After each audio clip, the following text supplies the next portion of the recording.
The Unholy Masquerade. In the heart of a city draped in mystery and shadow, a young woman named Sarah arrived, her life forever poised on the precipice of the unknown.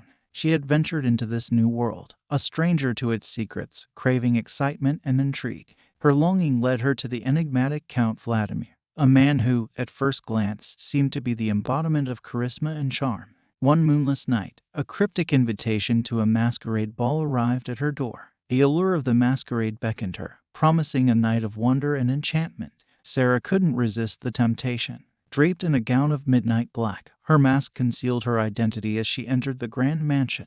The ballroom was a sight to behold, bathed in the ethereal glow of 1,000 candles. Masked figures swirled in a graceful dance, their laughter tinkling like forbidden melodies. Count Vladimir, adorned in a blood-red tuxedo, spotted Sarah from across the room. He moved towards her, extending a gloved hand. "Mademoiselle, may I have the honor of this dance?" His voice, like velvet, coaxed her into the waltz. Sarah was mesmerized, drawn into a dance that seemed to defy gravity, as though the entire world revolved around the couple. For a moment, she forgot the haunting allure of the night and its potential dangers. As the music swelled, Count Vladimir whispered sweet promises into Sarah's ear. She was seduced by the enigmatic stranger's charm and grace, his allure wrapping around her like a silken shroud. It was easy to lose herself in the heady atmosphere of the masquerade, swept away by the sensual allure of the night. However, as the night wore on, Sarah began to sense that something was amiss. The revelers' masks concealed not just their identities, but also their true nature.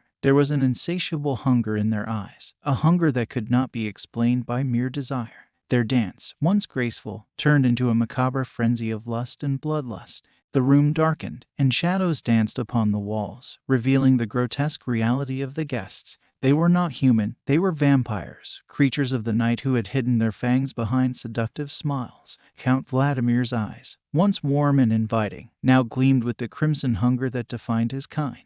It was a revelation that sent chills down Sarah's spine.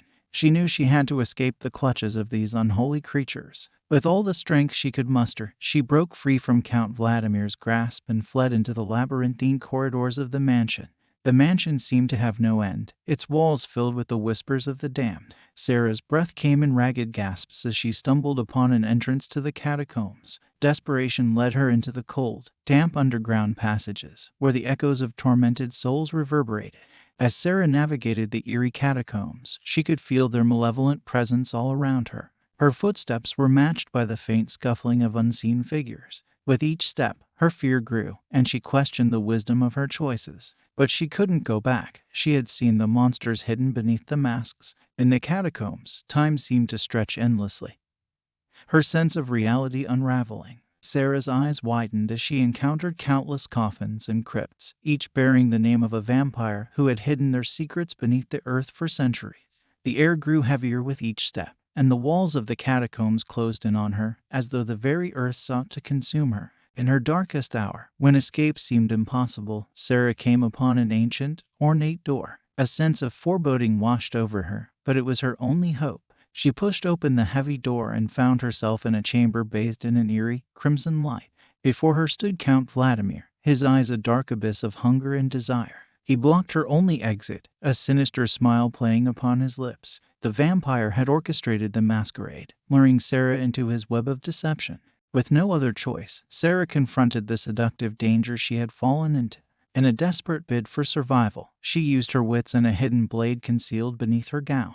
The ensuing struggle was intense, a dance of death in the unholy chamber. As the crimson light flickered and the catacombs echoed with their battle, Sarah managed to land a blow that sent Count Vladimir reeling.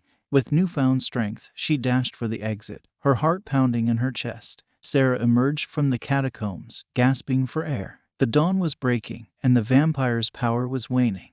With the first light of day, the monsters that had haunted the masquerade scattered like shadows, returning to their crypts to await another night. Sarah had survived the unholy masquerade, but she was forever changed. The seductive danger of the unknown had nearly claimed her life, leaving her with a haunting memory that would never fade. She vowed to share her story as a warning to those who might be tempted by the allure of the supernatural, for the price of indulgence could be far more treacherous than they ever imagined.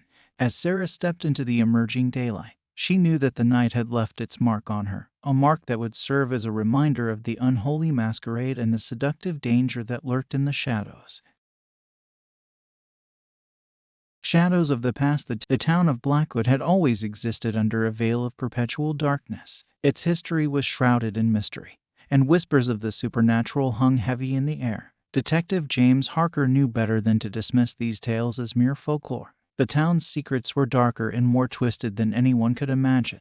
Blackwood was plagued by a series of gruesome murders, the likes of which had never been witnessed before. Bodies drained of blood were discovered, their pale faces contorted in agony. The townsfolk lived in fear, staying indoors after sunset, for they believed that creatures of the night roamed the streets. Vampires. Detective Harker was a seasoned investigator, but even he had his doubts about what he was getting into. The task of unraveling these macabre mysteries had fallen upon his shoulders. He delved deep into the history of Blackwood, hoping to unearth any clues that would lead him to the fiend responsible for the murders. As he pored over old documents and interviewed the few remaining elders, he discovered a disturbing legend that had been passed down through the generations. Blackwood had once been home to a powerful vampire covenant. These vampires had forged a sinister pact that granted them immense power, but it came at a cost. The covenant thrived on the blood of the town's inhabitants, exacting a terrible toll. Detective Harker couldn't help but wonder if the covenant had somehow been reawakened. And if so, who among the town's residents had become their bloodthirsty agents? It was during his investigation that Harker crossed paths with Eliza, a mysterious woman who had recently come to Blackwood. She was unlike the others, appearing human, but Harker sensed an otherworldly presence about her. She seemed to hold secrets that could be the key to solving the murders. Eliza was willing to cooperate with the detective, offering information about the town's dark past and the existence of the vampire covenant. She revealed that she was a vampire herself, but not one of the malevolent kind. Eliza had turned her back on her bloodthirsty nature and sought redemption for the sins of her past. Together, Detective Harker and Eliza embarked on a treacherous journey to uncover the sinister secrets of Blackwood. The town was steeped in a pervasive darkness, one that threatened to consume all who dared to challenge it. Their investigation led them to a hidden chamber deep beneath the town, a place of dread and despair. It was there that they discovered the ancient covenant's records, detailing the atrocities committed by the vampires in exchange for their unholy power. The revelation sent shivers down Harker's spine as he realized the magnitude of the evil they faced. Their pursuit of the truth led them to a deadly confrontation with the vampire elders, the last remaining members of the covenant.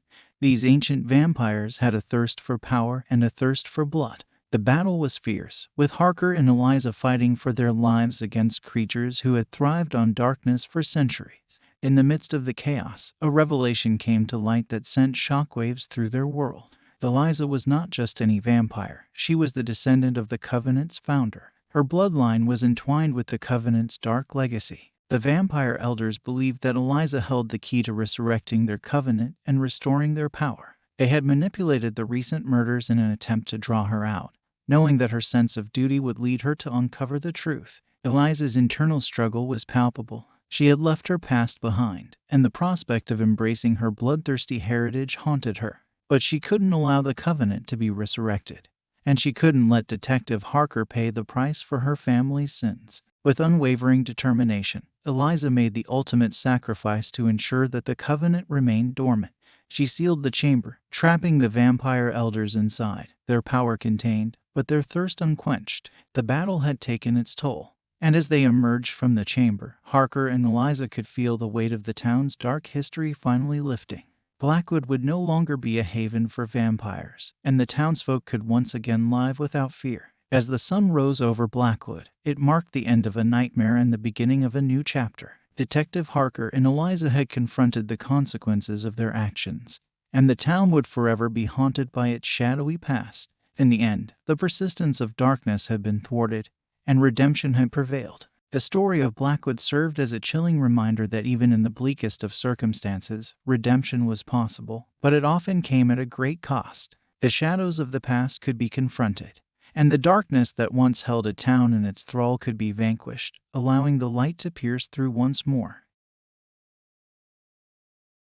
Crimson moonrise in the heart of an ancient, forgotten city, the moon cast a crimson hue upon the world. The air was heavy with the scent of blood, and secrets whispered through the night. Amongst the shadows, two souls danced a perilous waltz, each bound by a destiny they couldn't escape.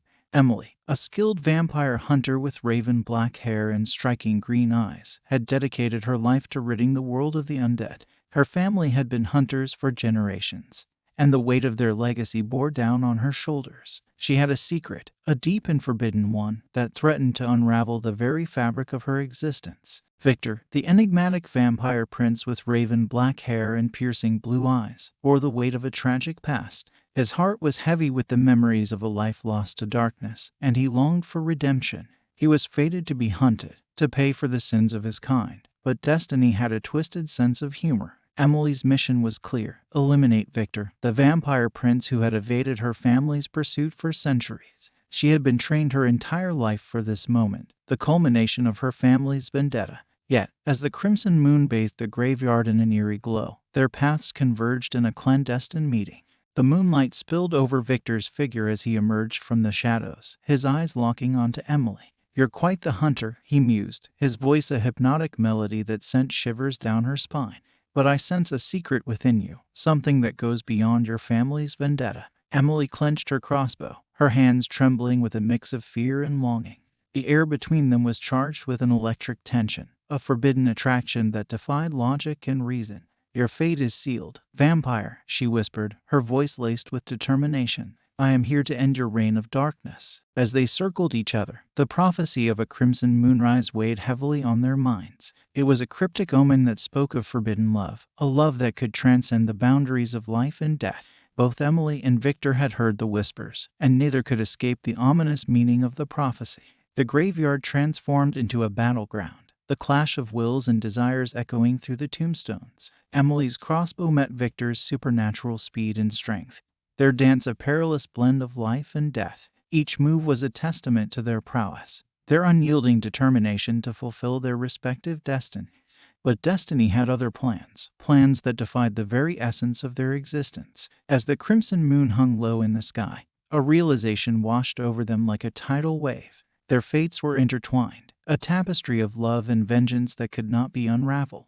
It was in the midst of their heated battle that Victor revealed the true nature of the prophecy. "Emily, our destinies are bound by an ancient curse," he confessed, his eyes filled with a mixture of sorrow and hope. "The prophecy speaks of a love that can break the cycle of darkness, a love that can save my soul from eternal damnation." Emily's resolve wavered as she looked into Victor's eyes, the depth of his pain and longing impossible to ignore. The centuries of darkness that weighed upon him were etched in the lines of his face, and the torment in his voice tugged at her heart. "Is such a love even possible, Victor?" she questioned, her voice trembling. "Can a vampire and a hunter find salvation in each other's arms?" Their breaths mingled in the moonlit graveyard, a breathless silence descending upon them. Emily's crossbow dropped to the ground, the weight of her family's vendetta slipping away. She couldn't deny the connection that had formed between them, a connection that transcended their roles as hunter and hunted. With a slow, deliberate movement, Victor approached Emily, his hand reaching out to caress her cheek. "It is a choice we must make, Emily," he murmured, his eyes never leaving hers. "A choice between love and duty, between salvation and damnation. Will you choose me, and the love that can break the cycle of darkness?" Emily's heart ached with the weight of her decision, the enormity of the choice before her. She had been trained to hunt, to eliminate the undead, but now, faced with the possibility of love and redemption, she stood at a crossroads. The crimson moon hung low in the sky, a silent witness to their choice. In that moonlit graveyard, where the boundaries of life and death blurred, Emily made her decision. She stepped closer to Victor, their lips meeting in a passionate, forbidden kiss. The world around them faded into oblivion, and in that moment, love conquered destiny. As their love blossomed in the shadow of the crimson moon, the prophecy's meaning became clear. It was not just a tale of forbidden love but a testament to the power of choice, the choice to break the cycle of darkness and find redemption in the most unexpected places. Their love story, written in the pages of an ancient prophecy, defied the very essence of their existence. In the heart of darkness, beneath the crimson moonrise, Emily and Victor found a love that transcended the boundaries of life and death, a love that would change their destinies and redefine the very nature of their world. The cursed relic. Dr. Amelia Van Helsing had always been drawn to the mysteries of the past. her life a relentless pursuit of knowledge. As a renowned vampire expert, she had dedicated her career to understanding the supernatural, but little did she know that her most harrowing adventure was about to begin. One fateful day, while exploring the depths of an ancient crypt buried beneath the shadowed earth, Amelia uncovered a relic hidden away from the world for centuries. The relic, a dark, ornate box, exuded a sinister aura that sent shivers down her spine. It was a relic that was better left untouched. But Amelia's insatiable curiosity knew no bounds. The moment her fingers brushed the surface of the relic, an ominous force awakened within. The crypt trembled, and a voice, ancient and filled with malice, echoed through the chamber. "You have released me, mortal. You shall be the instrument of my return."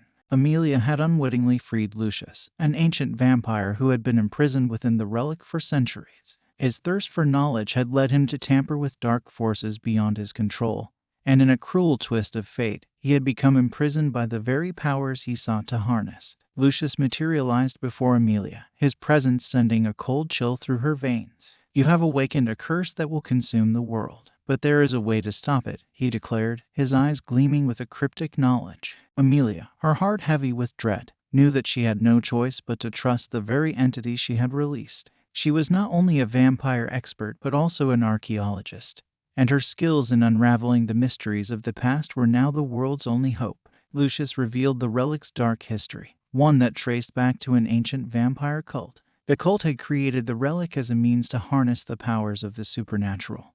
But in doing so, they had unleashed a malevolent force that threatened to engulf the world in darkness. Together, Amelia and Lucius embarked on a perilous journey to find the origins of the relic and, hopefully, a way to stop its dark power. The relic's malevolence extended beyond the crypt, casting a shadow that seemed to spread with each passing day. The world was on the brink of a supernatural catastrophe, and time was running out. Their journey took them to forgotten crypts, long-lost tombs, and archives filled with arcane knowledge. As they delved deeper into the dark secrets of the vampire cult, they encountered ancient texts that hinted at a possible solution. The relic, it seemed, had a weakness, a vulnerability that could be exploited. The ultimate confrontation with the relic's malevolent force was an ordeal that would test Amelia and Lucius to their limits. The relic possessed the ability to control the very elements, unleashing a torrent of darkness that threatened to engulf them. It was a battle of knowledge, a battle of wits against an entity that had existed for centuries. As they faced the relic, Amelia and Lucius uncovered its weakness, a hidden sigil that had the power to nullify the relic's dark magic. With their combined knowledge and determination, they managed to activate the sigil, weakening the relic's power. The world shuddered as the malevolent force began to retreat, its dark influence diminishing. In a final act of sacrifice, Lucius used his ancient vampire powers to imprison the relic once more, sealing it away from the world. The crypt trembled as the relic's power was quelled, and a chilling silence fell upon the chamber. Amelia and Lucius emerged from the crypt, the weight of their ordeal etched in their expressions. The world had been saved from the relic's dark power, but the consequences of tampering with the supernatural had left an indelible mark. The relic's curse had been stopped, but the memory of their journey would haunt them forever. As the relic lay imprisoned once more, Amelia realized the power of knowledge and the dangers that lurked in the pursuit of the unknown. She had faced the consequences of her curiosity and had been forced to make choices that would forever alter the course of her life. Lucius, too, had been given a chance at redemption, a chance to atone for the sins of his past. His thirst for knowledge had led him down a dark path, but in the end, he had used that very knowledge to save the world from the relic's curse. In the heart of the crypt, where the relic's malevolent force had once held sway, a sense of closure washed over them. The relic may have been sealed away, but the memory of their journey would forever remind them of the consequences of tampering with the supernatural and the power of knowledge, a power that could save or damn the world. Bloodlines. The Reynolds family had always believed they were ordinary, living their lives free from the shadows of the supernatural. However, their world would soon unravel, revealing a dark heritage they could never have imagined. It all began when they inherited an old, decrepit estate that had been in the family for generations. The estate, nestled amidst a dense, foreboding forest, was as imposing as it was mysterious. For the first time, the family would come to realize the sinister history of their lineage. The Reynolds family comprised of Daniel, the father, a diligent lawyer, Rachel, the mother, an artist with a penchant for the macabre, and their 2 children, Emily and Michael, who were still too young to comprehend the darkness that lurked beneath their family tree. Their journey into the depths of their dark heritage began with the arrival of Dr. Vanessa Thorne, a vampire scholar and an expert in supernatural legacy. Dr. Thorne had been contacted by the Reynolds family after they discovered a hidden compartment in the estate's library containing cryptic journals and documents. These papers hinted at a legacy that traced back to an ancient vampire bloodline. Dr. Thorne's expertise was vital in helping the family unravel the chilling truth about their ancestry. The first encounter with their vampiric ancestors came as the family explored the estate's hidden chambers, guided by Dr. Thorne's expertise. In the attic, they stumbled upon an old portrait of a couple who bore a striking resemblance to Daniel and Rachel. The eerie resemblance was uncanny, as if they were the very ancestors they had only just begun to understand. As they delved deeper into their family history, the truth about the curse's origins began to take shape. Their ancestors had been members of an ancient vampire coven, one that had reveled in the darkness of the supernatural.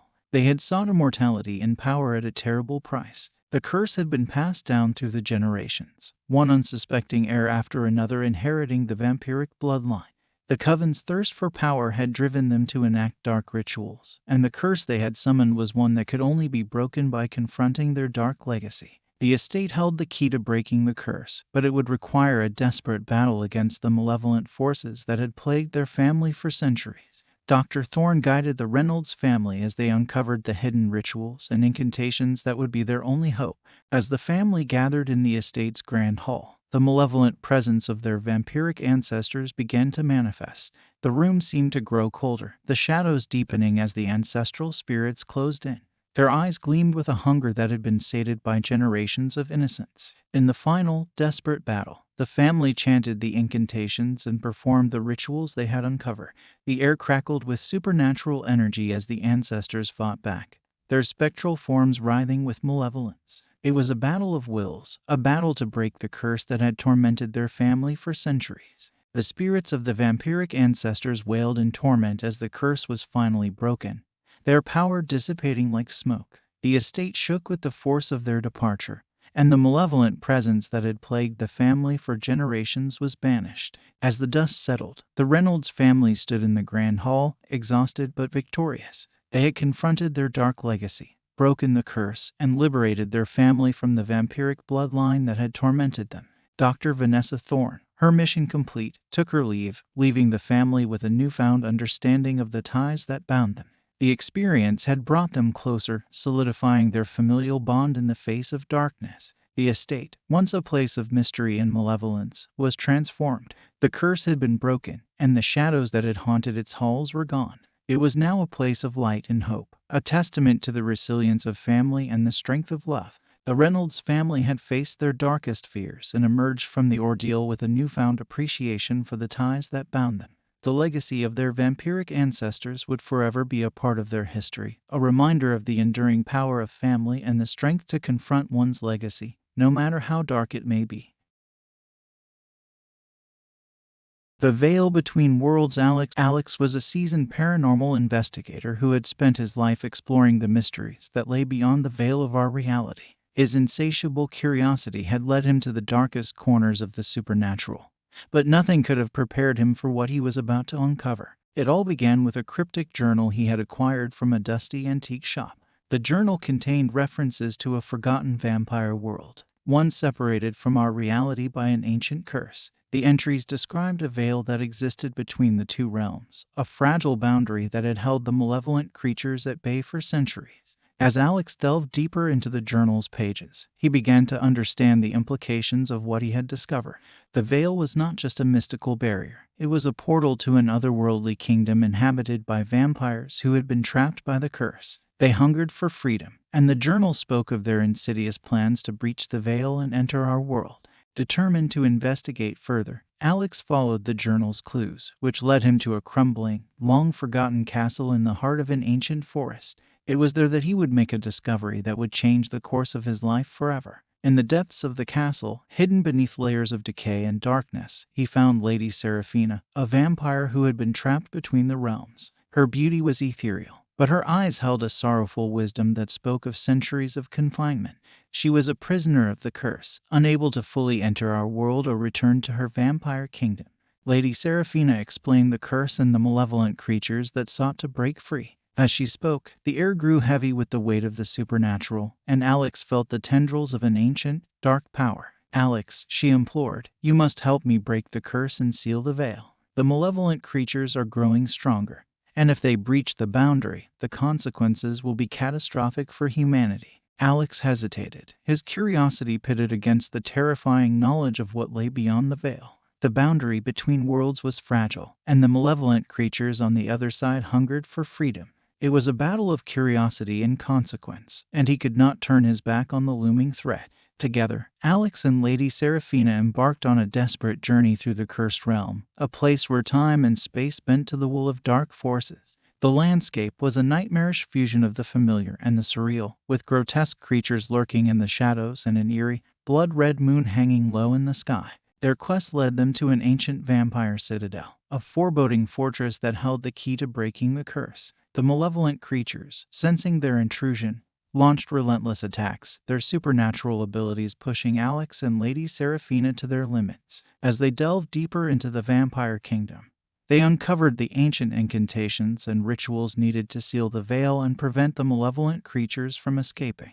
The curse had been born of dark magic, and it would take an equally powerful magic to undo it. In a climactic battle that shook the foundations of the vampire kingdom, Alex and Lady Seraphina faced the malevolent creatures. The air crackled with dark energy as they recited the incantations, the boundaries between the worlds growing thin. The malevolent creatures were relentless, their power fueled by centuries of rage and imprisonment. They sought to breach the veil and unleash their malevolence upon humanity. The battle raged on, and Alex and Lady Seraphina fought with every ounce of strength and determination they possessed. In a final, desperate act, they invoked a spell that would seal the veil once and for all. The malevolent creatures screamed in agony as the supernatural energies surged around them, their forms disintegrating into nothingness. The veil between worlds closed, sealing the malevolent creatures in their cursed realm. The vampire kingdom faded into the darkness, its malevolence vanquished. Alex and Lady Seraphina emerged from the cursed realm, the weight of their ordeal etched in their expressions. As they stood at the boundary between worlds, they knew that the curse had been broken and the malevolent creatures were imprisoned once more. The veil held strong, safeguarding humanity from the malevolence that had threatened to breach the boundary. Lady Seraphina, her eyes filled with a mixture of gratitude and sadness, took her leave, returning to the vampire kingdom that was now a prison of her own making. She would remain there, guarding the veil and ensuring that the malevolent creatures would never escape.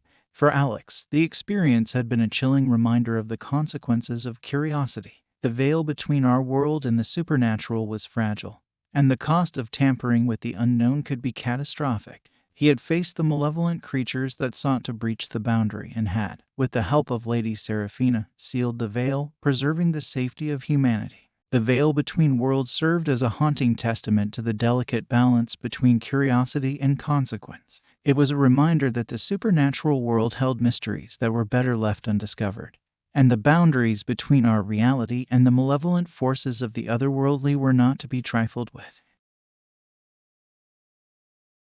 The silent coffin. Clara's life had always been filled with the warmth of sunlight, laughter, and the simple joys of existence. But as fate would have it, her world would soon plunge into darkness and uncertainty. It began with a mysterious ailment, an affliction that seemed to seep the life from her very bones. Her once vibrant spirit began to wither, and a haunting silence descended upon her, for her illness had stolen her voice. Clara's desperate search for a cure led her to a path she could never have imagined. The doctors were baffled, their diagnosis uncertain. The illness had no name, no known cure. Clara's family watched in despair as the light in her eyes dimmed, and her world grew colder and quieter with each passing day. Desperation drove Clara to seek answers beyond the boundaries of conventional medicine. She delved into the world of the supernatural, searching for tales of cures that lay beyond the realm of the living. It was in a dusty tome of legends and myths that she found a name that sent a shiver down her spine: Countess Isolde. The Countess was a reclusive vampire, said to possess the power to cure any ailment.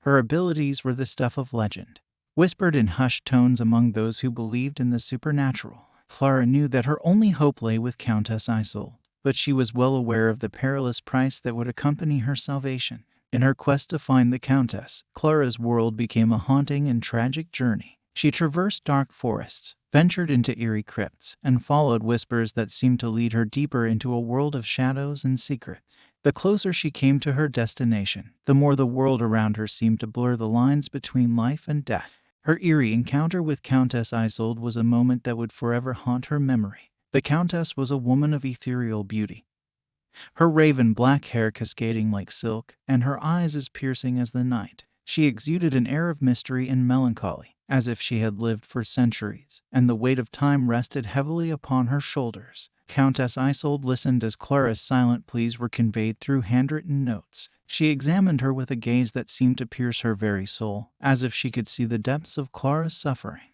With a slow, deliberate movement, the Countess extended a hand, and Clara could see the pulse of life that coursed through her veins, even in her undead state. "I can cure you," the Countess whispered, her voice a haunting melody, "but the price of your salvation is steep." Clara nodded, her eyes filled with desperation and a flicker of hope. She would give anything to regain her voice, to live a life free from the torment of her ailment. Countess Isolde revealed the cost of her salvation, a price that sent shivers down Clara's spine. In exchange for the cure, Clara would become bound to the Countess, her life entwined with the immortal vampire. She would become a silent guardian of the Countess, her voice forever silenced, her life marked by a haunting existence. The revelation about the cost of her salvation left Clara torn between two worlds. On one side lay the torment of her ailment, the silence that had stolen her voice, and the impending darkness that threatened to engulf her. On the other side lay the allure of a cure, the promise of a life free from suffering, but at the price of becoming a silent guardian of a reclusive vampire. Clara knew that her choice would come at a heavy cost, but the desperation to be free from her ailment was an overwhelming force. She made the perilous decision to accept Countess Isolde's offer, her heart heavy with the knowledge that her voice would forever be silenced. In a chilling ceremony that seemed to blur the lines between life and death, Clara became bound to the Countess. The transformation was eerie, the world around her shifting and twisting as her voice was stolen, her life forever changed. As the days passed, Clara's ailment slowly lifted, and her strength returned. She could feel the pulse of life coursing through her veins once more. But the cost of her salvation was a heavy burden to bear. She was now a silent guardian of the Countess, her existence a haunting and tragic reminder of the choices made in the face of desperation. In the dark, silent nights, Clara could hear the whispers of her own voice, a voice that had been stolen but never truly silenced. She had become a living ghost, a shadow of her former self, forever bound to the Countess in a world where the line between life and death was thin. The silent coffin served as a chilling reminder of the consequences of desperate choices. It was a tale of a life forever altered, of a voice forever silenced, and the price one was willing to pay to escape the torment of their affliction. The boundaries between life and death were blurred, and Clara's existence became a haunting and tragic testament to the choices made in the face of desperation. The Midnight Express. Jack had always been a man of routine and order. His life was predictable, with schedules and plans to keep him grounded in the world he knew. But on a fateful night, he would find himself on a journey that defied all reason and plunged him into the depths of the supernatural. It was a midnight like any other when Jack found himself standing alone on a desolate train platform, the hushed whispers of the wind the only company he had. The train that awaited him was unlike any he had seen before, a ghostly locomotive that seemed to shimmer with an eerie light. It was the Midnight Express, a fabled train that carried passengers through the supernatural realm. With a sense of trepidation, Jack boarded the Midnight Express, and the moment the doors closed behind him, he knew that there was no turning back. The interior of the train was a surreal and disorienting landscape, with carriages that seemed to stretch into infinity, each one a world of its own. The passengers on the Midnight Express were a motley crew, each one seemingly plucked from a different time and place. There were the specters of Victorian-era aristocrats, spectral children who played with ghostly toys, and shadowy figures who moved with a sense of purpose that sent shivers down Jack's spine. But it was the conductor who drew Jack's attention, an enigmatic figure with a face that seemed to shift and change like a specter in the mist. The conductor controlled the train's eerie journey, his eyes cold and emotionless as he observed the passengers with a detached gaze. As the train moved through the supernatural realm, the landscape outside the windows was a nightmarish fusion of the familiar and the surreal. Jack saw cities that rose and fell like ancient empires, forests that whispered with the voices of the dead, and skies filled with phantasmal creatures that defied the laws of nature. It soon became clear that the Midnight Express was a world of its own, a never-ending ride through the realms of the supernatural. Time and space twisted and warped, leaving Jack in a perpetual state of disorientation and unease. The other passengers seemed unfazed by the surreal journey, lost in their own worlds of torment and despair. Jack realized that the train was a prison, a place where the unending nature of terror was a torment that had no escape. Jack's unease deepened as he began to uncover the conductor's dark secrets. The malevolent plans that he had for the passengers became clear as he fed on their fear and despair, growing stronger with each passing moment. Desperate to escape the Midnight Express, Jack sought out a group of passengers who had formed a small resistance. They shared stories of the conductor's malevolence and his insidious control over the train. They had tried to escape, but each attempt had ended in failure. Their memories erased as they were forced to relive the journey over and over again. The battle to escape the train's clutches was a harrowing ordeal, with the conductor's spectral presence always looming. Jack and the other passengers faced trials and tribulations that tested their strength and resolve. It was a battle against an unending nightmare, a fight to break free from the supernatural prison that was the Midnight Express. The passengers' attempts to escape the train were met with surreal and disorienting challenges. They faced a shifting labyrinth of carriages, each one a world of its own, with horrors that defied reason and sanity. Time and space twisted and turned, leading them in circles, and the malevolent presence of the conductor was a constant, haunting reminder of their captivity. As the resistance grew stronger, Jack uncovered the key to breaking free from the Midnight Express. It was a dark and perilous ritual, one that involved facing their deepest fears and confronting the malevolence that had imprisoned them. In a climactic battle against the conductor, the passengers enacted the ritual, their strength and determination pushing back the malevolent force that had bound them. The train's eerie journey began to unravel, its supernatural realm disintegrating. With a final surge of will, Jack and the other passengers broke free from the Midnight Express, their bodies and souls thrust back into the world of the living. The train, once a place of torment and despair, disappeared into the darkness, its malevolence vanished. As Jack stood on the train platform, his heart heavy with the weight of his ordeal, he knew that the Midnight Express was a chilling testament to the fear of the unknown. It was a reminder that the line between the supernatural and the real world was thin, and the consequences of venturing into the unknown could be catastrophic. The Midnight Express was a place of unending terror, a train that carried passengers through the realms of the supernatural, where time and space twisted and warped, and the malevolent conductor fed on their fear and despair. It was a journey that defied reason and reality, a nightmare that had no escape. Jack's experience on the Midnight Express served as a haunting and surreal reminder of the unending nature of terror and the line between the known and the unknown.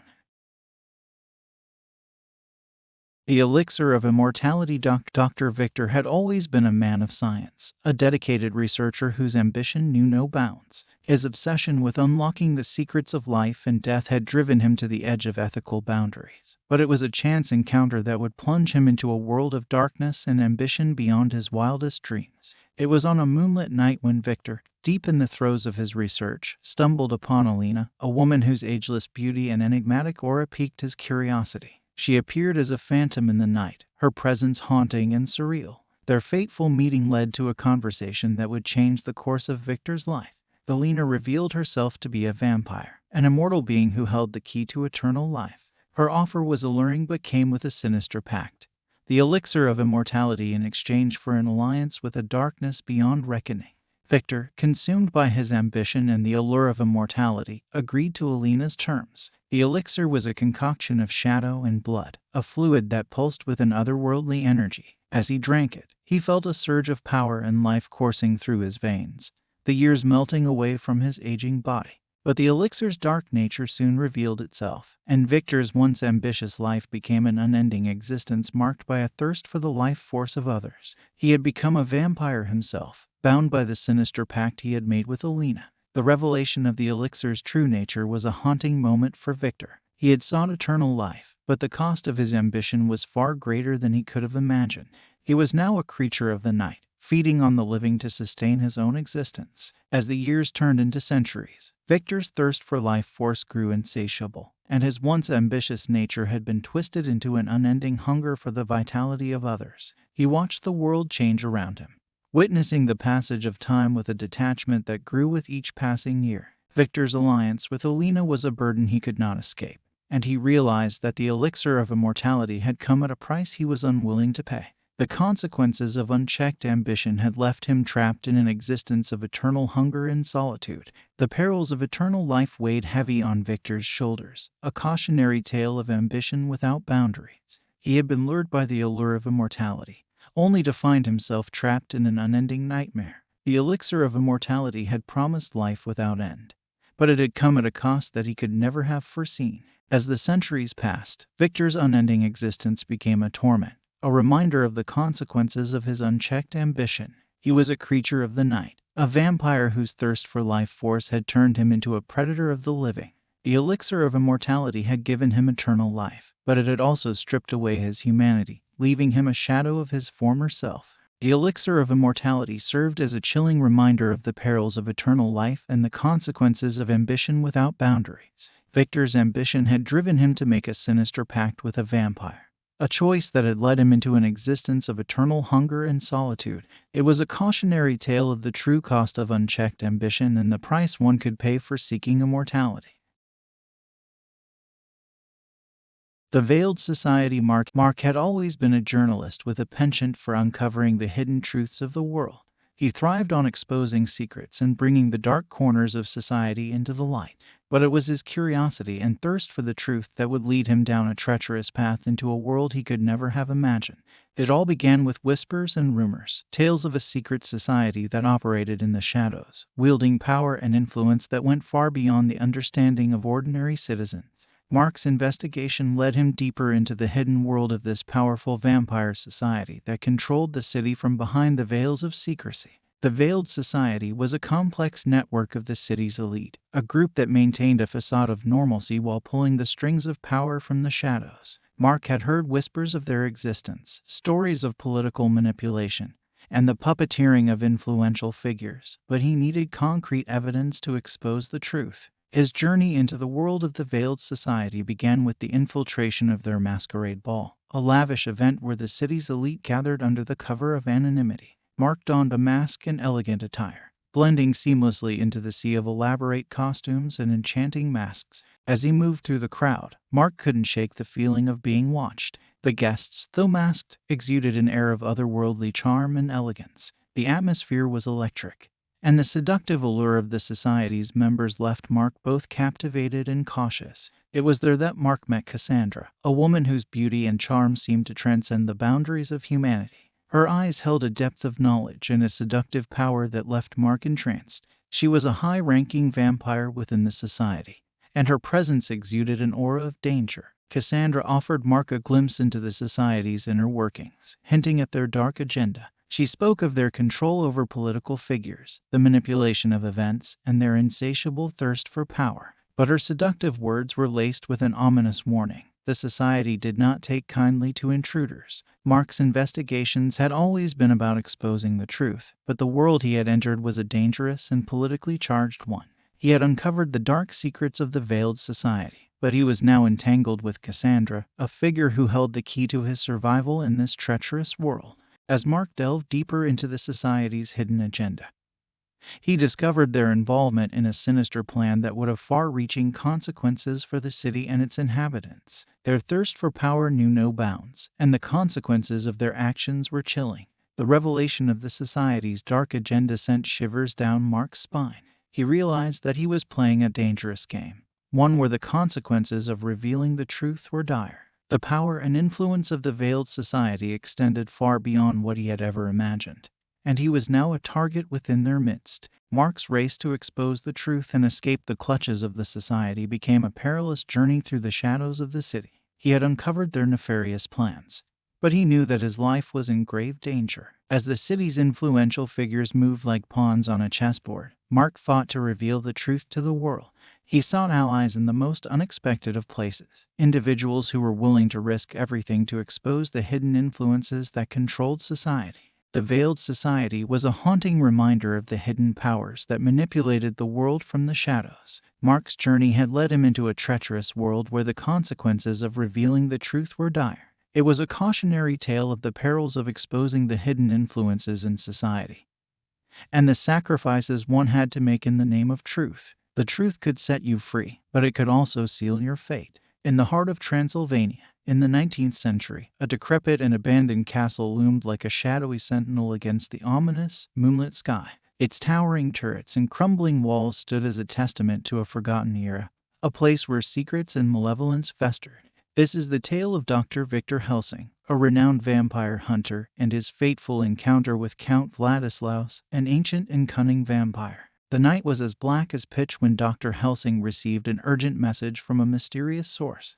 Whispers of a vampire threat had reached him, tales of villagers vanishing into the Transylvanian night, their lifeless bodies discovered drained of blood. Dr. Helsing, driven by a lifelong mission to eradicate the undead, could not ignore the call for help. With his loyal horse and a satchel filled with crucifixes, garlic, and a gleaming silver dagger, Dr. Helsing embarked on a treacherous journey to the foreboding castle. As he approached the decaying fortress, a chilling wind rustled the skeletal remains of the trees, their gnarled branches clawing at the moonlit sky. The castle's massive wooden doors creaked open as if beckoning him inside.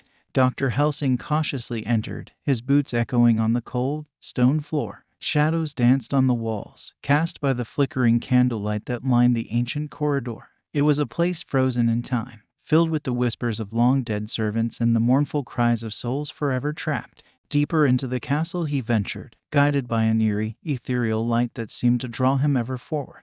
At last, he reached the heart of the castle, a grand chamber adorned with cobwebs and crumbling tapestries. In the center, sitting upon a throne-like chair, was Count Vladislaus, his eyes like twin embers of crimson fire. "Dr. Helsing, I presume," the Count purred, his voice a seductive melody that sent shivers down the hunter's spine.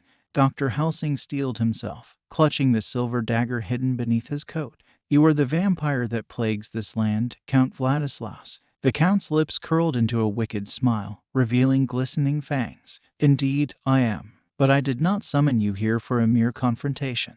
No, Dr. Helsing, I have a proposition." With a wave of his hand, the chamber's torches dimmed, plunging the room into near darkness. Dr. Helsing's heart raced as he felt the walls closing in, the air growing heavy with the Count's sinister presence. "Join me," the Count whispered, his voice wrapping around the hunter like a vice. "Together, we could rule as immortals. Imagine the power we could wield." Dr. Helsing's resolve wavered for a moment, but the memories of the innocent villagers he had sworn to protect surged within him. Never, as if in response to his defiance, the chamber erupted in chaos. The walls seemed to shift, revealing hidden passages and trapdoors. Dr. Helsing was thrust into a deadly game of cat and mouse as he navigated the treacherous maze, always one step behind the cunning vampire. Each corridor led to another, each door opening to a new horror. The castle seemed to feed on Dr. Helsing's fear, twisting and contorting itself to confound and ensnare him. The Count's laughter echoed through the twisting passages, a haunting melody that never ceased. Hours turned into days as Dr. Helsing pressed on, his determination unyielding. He uncovered the castle's darkest secrets, its hidden crypts filled with the remains of countless victims, their final moments etched into the cold stone walls. At last, Dr. Helsing found himself standing before the castle's grand crypt, its massive doors beckoning him. He pushed them open, revealing the Count's lair. There, atop a stone altar, lay the vampire's coffin. With a triumphant gleam in his eye, Dr. Helsing approached the coffin, ready to end the vampire's reign of terror once and for all. But as he raised his dagger, the coffin lid flew open, and the Count emerged, his eyes aflame with rage. Their battle was fierce and relentless, a struggle between the forces of good and evil. The crypt echoed with the clash of steel and the cries of the damned. In the end, it was Dr. Helsing who prevailed, driving the silver dagger through the Count's heart. As the ancient vampire disintegrated into ash, the castle trembled and began to crumble around Dr. Helsing. With the vampire's demise, the malevolent magic that held the castle together was broken. Dr. Helsing narrowly escaped the collapsing fortress, emerging into the pale light of dawn.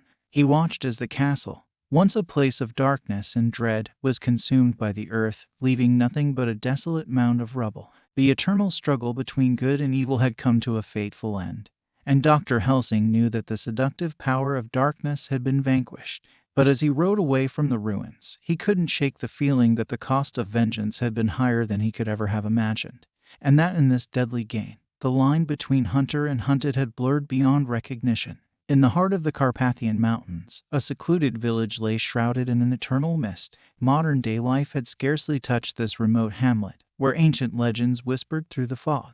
It's here that our tale begins, with a skeptical journalist named Alina and a charismatic vampire named Count Dragomir. Alina had heard the rumors of the village's haunted history, and she couldn't resist the allure of a sensational story. Armed with her camera and notepad, she arrived in the village determined to expose the local vampire legend as nothing more than superstitious nonsense. The villagers, however, greeted her with wary eyes and hushed tones. They spoke of the vampire, a creature of the night that had haunted their lives for generations. With a smile on her face, Alina interviewed the villagers, believing their stories to be nothing more than folklore. But as the sun dipped below the horizon, the atmosphere in the village shifted. An eerie hush descended, and the mist grew thicker, wrapping around Alina like a sinister cloak. She couldn't ignore the feeling that something ancient and malevolent lurked in the shadows. It was then that she first saw him, a man who seemed to materialize from the fog itself. Tall and impeccably dressed, with piercing eyes that seemed to hold a hidden truth. It was Count Dragomir, the enigmatic figure at the heart of the legends. "Ah, you must be Alina," he purred, his voice smooth as velvet. "I've heard so much about you." Alina's skepticism faltered as she stood before the charismatic Count. He exuded an otherworldly charm that seemed to cast a spell on her. She found herself drawn to him, unable to resist his magnetic presence. They spoke late into the night, with Count Dragomir revealing tantalizing fragments of his own history. He claimed to be a relic of a bygone era, cursed with immortality and a thirst for knowledge. Alina's journalistic curiosity warred with her growing attraction to this mysterious stranger. As the night wore on, Count Dragomir extended an invitation to his ancestral home, an imposing mansion nestled on the outskirts of the village. He promised Alina the answers to her questions, an exclusive interview that would make her career. Despite the lingering doubts, she couldn't resist the temptation. The journey to the mansion was shrouded in fog, the road twisting and turning like a serpent through the ancient forest. Alina's heart pounded with each step closer to the enigmatic vampire's lair. She couldn't help but wonder if her skepticism had led her into a trap. Upon entering the mansion, the atmosphere shifted once more. Candlelit hallways seemed to stretch on endlessly, their shadows dancing with secrets. Portraits of Count Dragomir's ancestors lined the walls, their eyes following Alina's every move. As they delved deeper into the mansion, Count Dragomir revealed more of his past. He spoke of centuries spent in pursuit of forbidden knowledge, of the loneliness that came with immortality, and the allure of the night. Alina found herself captivated, unable to resist his story. But as they descended into the bowels of the mansion, Alina's skepticism began to resurface. She couldn't ignore the creeping sense of danger that clung to the air. It was then that she stumbled upon a hidden chamber, filled with ancient tomes and artifacts. Among the relics, she found a chilling revelation, the journal of a centuries-old vampire, detailing the price of immortality and the darkness that consumed those who embraced it.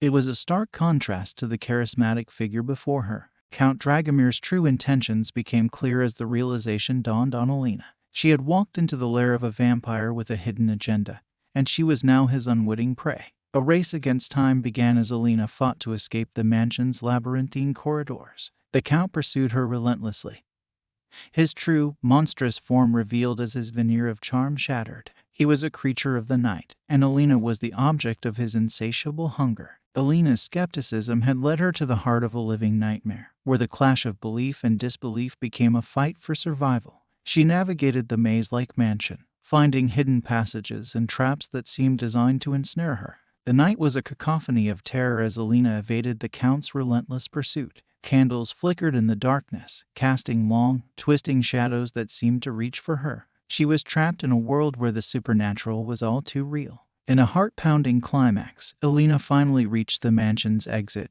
the first light of dawn breaking through the fog. The Count's anguished howl echoed through the forest as he retreated into the darkness. Alina had survived the night, but the allure of the supernatural and the consequences of her curiosity had left an indelible mark. She had come face to face with the very legends she had sought to debunk. And in the end, the line between belief and skepticism had blurred into a nightmarish reality. In the sultry embrace of 1920s New Orleans, where jazz filled the night air and the scent of magnolias hung heavy, there stood a grand, Gothic mansion. Its ivy-covered walls concealed a world of secrets and hidden desires, a place where Lady Genevieve, a debutante with a dark secret, would be drawn into a web of intrigue, romance, and danger. The mansion, known as the Blackthorn Manor, was a jewel in the city's crown, its towering spires and ornate balconies a testament to opulence. It was within these decadent walls that Lady Genevieve moved, a vision of beauty and grace, a mask of innocence concealing her deepest desires. The city's elite gathered at Blackthorn Manor for lavish masquerade balls, where the veil of propriety slipped away, revealing the passions that lurked beneath. It was at one such ball that Lady Genevieve first laid eyes on him, a man who exuded a magnetic charm that drew her in like a moth to a flame. He was Lord Sebastian, dashing and enigmatic, the embodiment of forbidden temptation. As the night swirled around them, Lady Genevieve and Lord Sebastian danced together, their steps an intimate tangle of desire. She could feel his eyes on her, his gaze like a caress that sent shivers down her spine. They moved through the ballroom as if they were the only two souls in the world, their connection electric. In the days that followed, Lady Genevieve and Lord Sebastian's romance blossomed in the shadow of the grand mansion.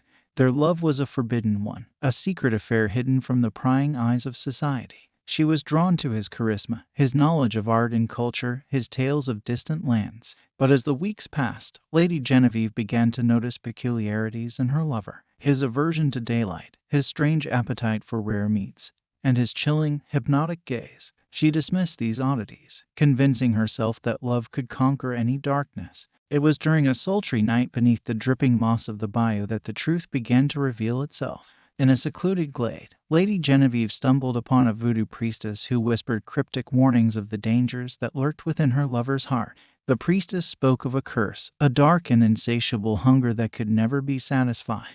Lady Genevieve's heart sank as she realized the truth. Lord Sebastian was a vampire, a creature of the night who craved the very essence of life itself. Terrified but determined, Lady Genevieve confronted Lord Sebastian with her discovery. He did not deny the truth, for he could not. Instead, he confessed to his vampiric nature, his centuries-long existence, and his insatiable thirst for blood. Their love, once passionate and all-consuming, became a battleground of conflicting desires. Lord Sebastian yearned for Lady Genevieve's immortal companionship, while she clung to the fading hope of a normal life. The mansion that had once been a palace of dreams became a prison of shadows. As Mardi Gras approached, the city of New Orleans buzzed with excitement. But for Lady Genevieve, it marked a deadly deadline. On Fat Tuesday, when the revelry reached its peak, Lord Sebastian's power would be at its zenith, and he would demand her eternal allegiance. Desperation drove Lady Genevieve to seek the aid of the voodoo priestess once more. With her guidance, she hatched a dangerous plan to break free of Lord Sebastian's grasp. She would confront him during the wild and chaotic celebration of Mardi Gras, where the streets thronged with revelers and the night was shrouded in chaos. On that fateful night, as the city danced and sang, Lady Genevieve and Lord Sebastian faced off amidst the festivity. The atmosphere was electric, a cacophony of music and laughter that masked the tension between them. In the shadowy alleyways of the French Quarter, Lady Genevieve revealed her voodoo-enchanted dagger, a weapon imbued with the power to destroy even a vampire. She plunged it into Lord Sebastian's heart, and as he crumbled to dust, the truth of his monstrous nature was revealed to all. But the victory came at a heavy cost. Lady Genevieve had sacrificed her love, her forbidden desires, and her own innocence to break free from the corrupting influence of power. The mansion that had once held her in its seductive grip now lay empty and forlorn, its grandeur fading like a wistful memory. In the end, Lady Genevieve had unmasked the deception of appearances, the allure of the supernatural, and the cost of embracing forbidden desires. She had danced with the darkness and emerged from the shadows, forever changed by the seductive, ominous, and mysterious world of 1920s New Orleans. In the desolate heart of the Balkans, amidst a small and remote village frozen in the 18th century, a profound darkness lingered. It was here that our story begins, with Father Mikhail, a devout priest, and Nadia, a young woman cursed by a vampire's bite. The village, nestled among towering mountains and dense forests, had known suffering and torment for generations. The villagers whispered of a vampire that prowled the night, claiming victims and sowing terror. But it was Nadia, a once beloved member of their community, who had become the embodiment of their darkest fears. Father Mikhail arrived in the village, a figure of faith and solace, bearing a heavy crucifix and the weight of his calling. He had been summoned to exorcise the vampire's curse from Nadia, to free her from the malevolent grip that held her soul. As he ventured deeper into the village, the air grew heavy with the weight of ancient sins. The houses were decrepit, the streets overgrown with weeds, and the shadows seemed to whisper the secrets of generations long past. Father Mikhail sensed the darkness that clung to every corner, and his heart filled with trepidation. In the dim light of the village church, Father Mikhail met Nadia. She was a pale and fragile figure, her eyes haunted by the horrors she had witnessed and committed under the vampire's curse. Her once joyful laughter had been replaced by mournful cries that echoed through the night. With trembling hands, Father Mikhail began the exorcism ritual, the ancient words of faith and salvation pouring from his lips. But as he spoke the holy verses, Nadia's body contorted, her eyes turned black as night, and her voice became a sinister, otherworldly chorus. It was then that Father Mikhail realized the true horror of the curse. It was not just the work of a vampire. It was a malevolent entity that had taken root within Nadia, a darkness that fed on the village's suffering and despair. The exorcism became a harrowing battle between faith and doubt, good and evil. Father Mikhail clung to his beliefs, even as the malevolent force unleashed haunting visions that tested his resolve. He saw the faces of the damned, the tormented souls that had fallen victim to the vampire's curse. But he pressed on, determined to save Nadia's soul. As the night wore on, Father Mikhail's faith was pushed to its limits. He felt the weight of the village's sins, the darkness that had festered for centuries. It threatened to consume him, to shatter his beliefs, but he fought on. In a final, climactic confrontation, Father Mikhail and the malevolent force battled for control of Nadia's soul. The church trembled, its walls cracking, and the heavens themselves seemed to weep.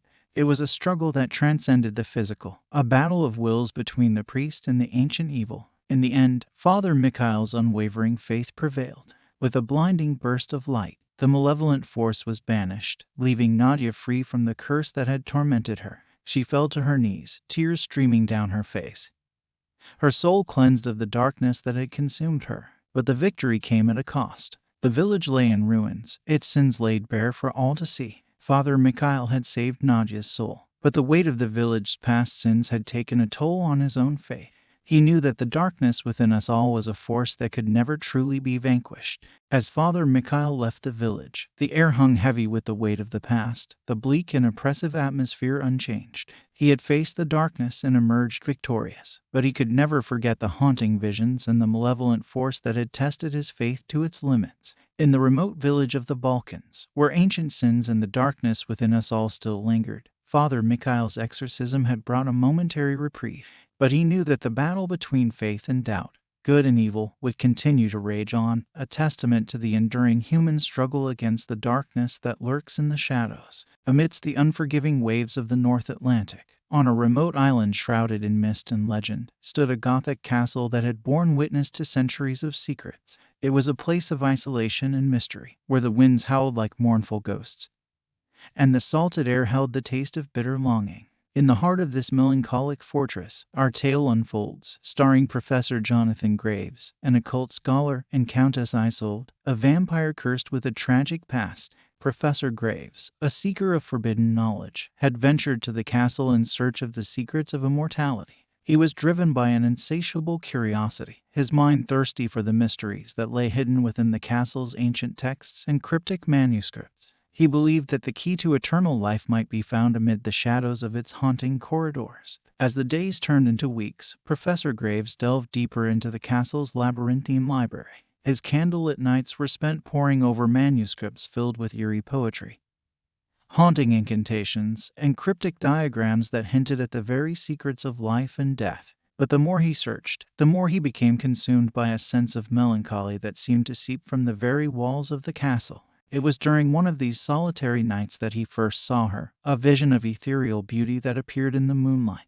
Countess Isolde, her porcelain skin kissed by the pale glow of the night, had the aura of both tragedy and timeless allure. Her presence was like a haunting melody that echoed through the castle's ancient halls. Their first encounter was a fateful one. As she approached him with a melancholic smile, her eyes filled with an enigmatic sadness, Countess Isolde had been born into a world of darkness, cursed with immortality and an insatiable thirst for blood. She had watched the centuries pass, her existence marked by the weight of her own solitude. As Professor Graves and Countess Isolde spent more time together, their connection deepened. Theirs was a love that transcended death, a forbidden romance that defied the boundaries of mortality. In each other's arms, they found solace and passion, their hearts intertwined in a dance of longing and despair. But their love came at a cost. The castle itself seemed to resent their union, its walls echoing with the whispers of ghosts who had borne witness to countless tragedies.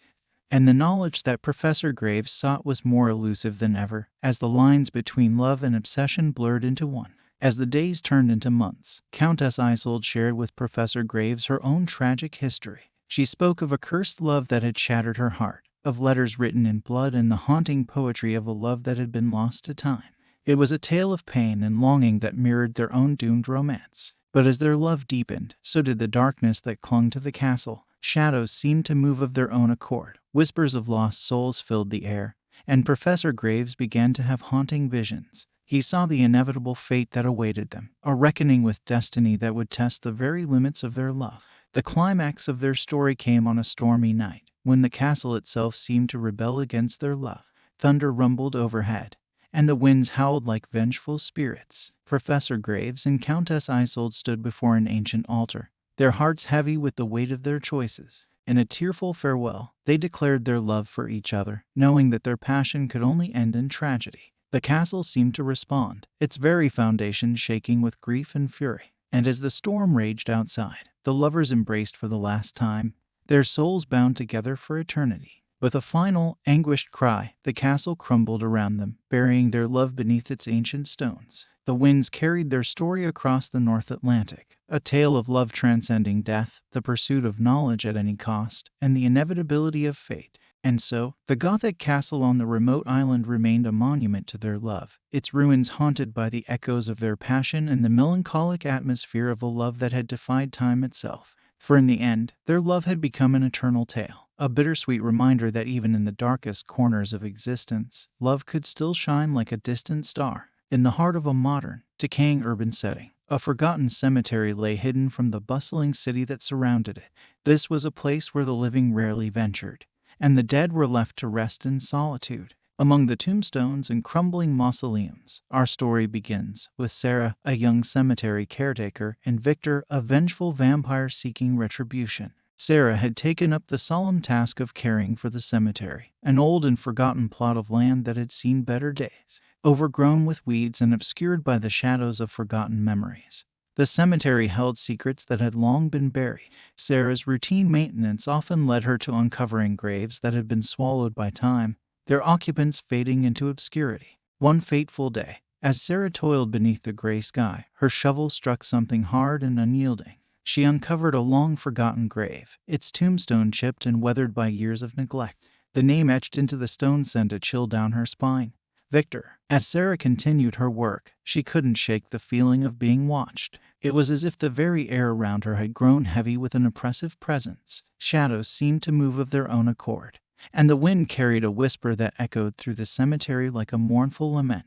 Unbeknownst to Sarah, her actions had stirred something that had slumbered for centuries. Beneath the earth, in the depths of the forgotten grave, Victor had been awakened from his long, dreamless slumber. He had been buried alive, betrayed by those he once called family, and left to rot in the cold embrace of death. Now he hungered for vengeance. As night fell, Victor emerged from his tomb, his body bearing the pallor of death and his eyes aflame with an unholy hunger. He had become a creature of the night, a vampire seeking retribution for the betrayal that had condemned him to an eternity of darkness. Victor's pursuit of Sarah was relentless. He stalked her through the shadowy cemetery, his footsteps echoing like whispers in the night. His thirst for blood had become an insatiable craving, and Sarah had unwittingly become the object of his dark desires. Sarah, unaware of the terror that lurked in the darkness, continued her work in the cemetery. But as the days passed, she could not ignore the growing sense of dread that had settled over her. Strange occurrences plagued her.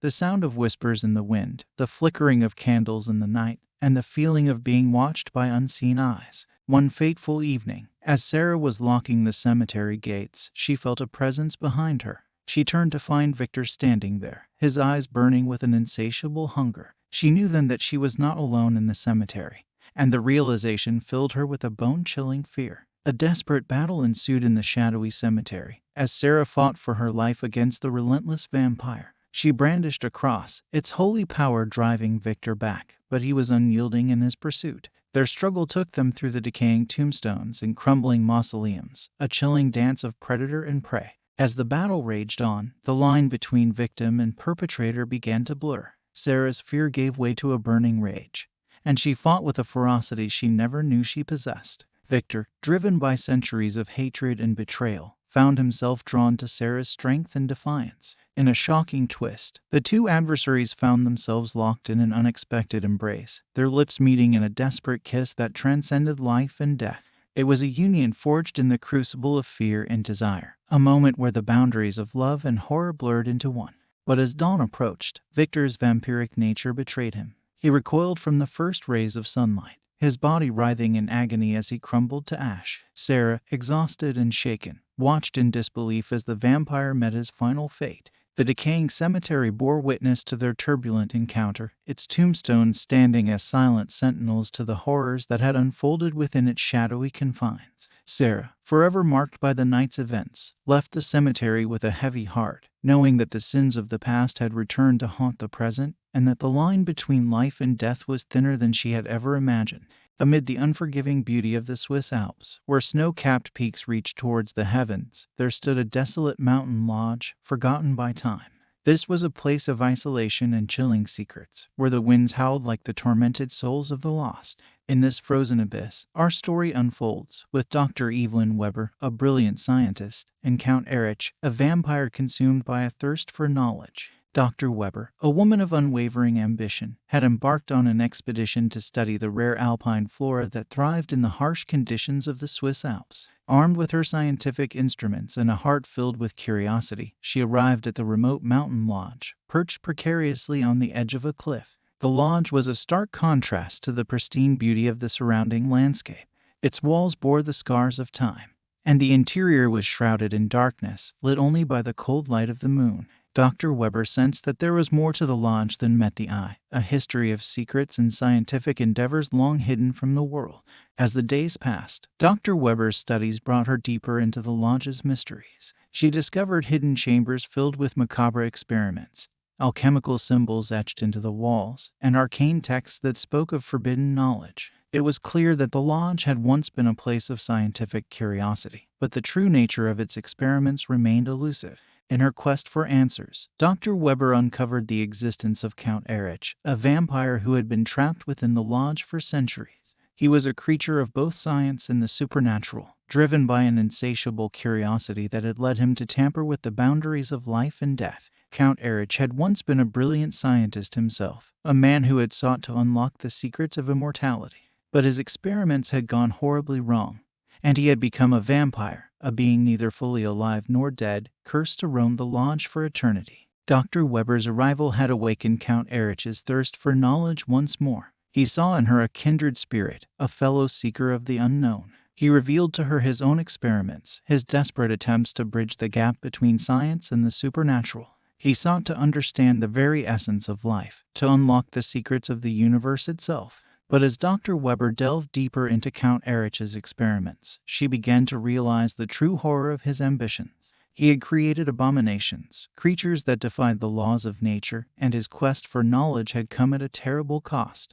The lodge itself seemed to pulse with an otherworldly energy, a dark force that threatened to consume them both.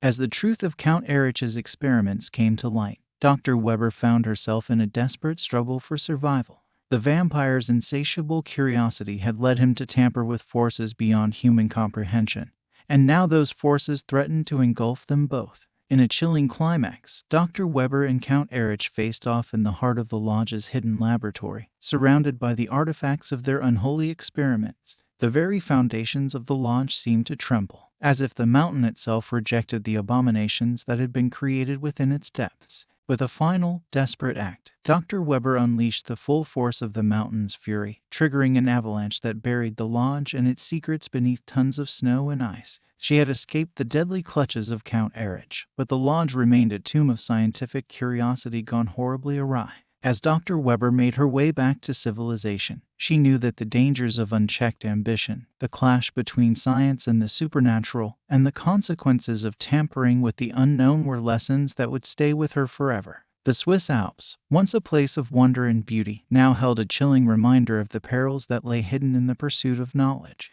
In the heart of a modern, decaying urban setting, an abandoned asylum stood as a testament to forgotten horrors. Its crumbling facade and shattered windows concealed the darkness that had once resided within its walls. In this forsaken place, our story unfolds, with Sarah, a fearless paranormal investigator, and Vincent, a tormented vampire seeking redemption. Sarah was no stranger to the paranormal. Armed with her recording equipment and a heart unburdened by fear, she had ventured into countless haunted locations, searching for evidence of the supernatural. The asylum, however, was unlike any place she had encountered before. The moment she stepped through its decaying doors, she felt the weight of the asylum's history bearing down on her. The air was thick with the echoes of past atrocities, the walls seeming to close in with each passing step.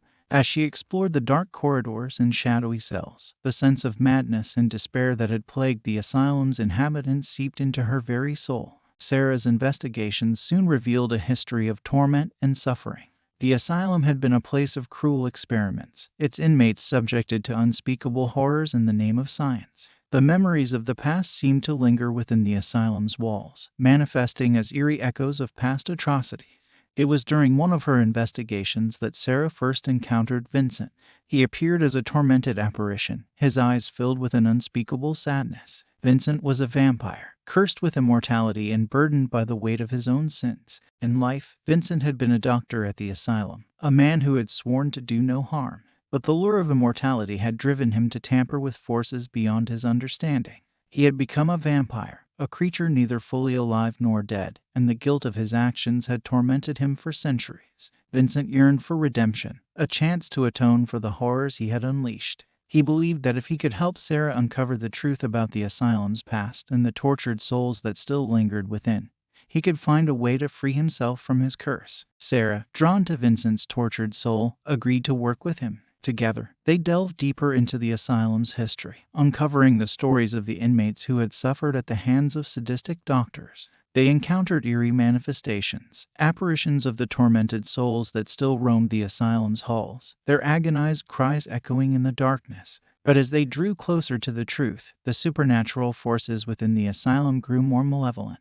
Sarah and Vincent found themselves locked in a harrowing battle against the vengeful spirits that sought to keep their secrets buried forever. In a climactic showdown within the asylum's depths, Sarah and Vincent faced the full force of the supernatural. The walls seemed to close in around them, the very air crackling with malevolent energy. Apparitions of past inmates materialized, their eyes filled with rage and torment. As the battle raged on, Sarah and Vincent struggled to hold onto their sanity. The asylum's haunted history threatened to consume them, its darkness seeping into their souls. But they fought with a determination born of desperation, determined to uncover the truth and free the tormented spirits that still lingered within.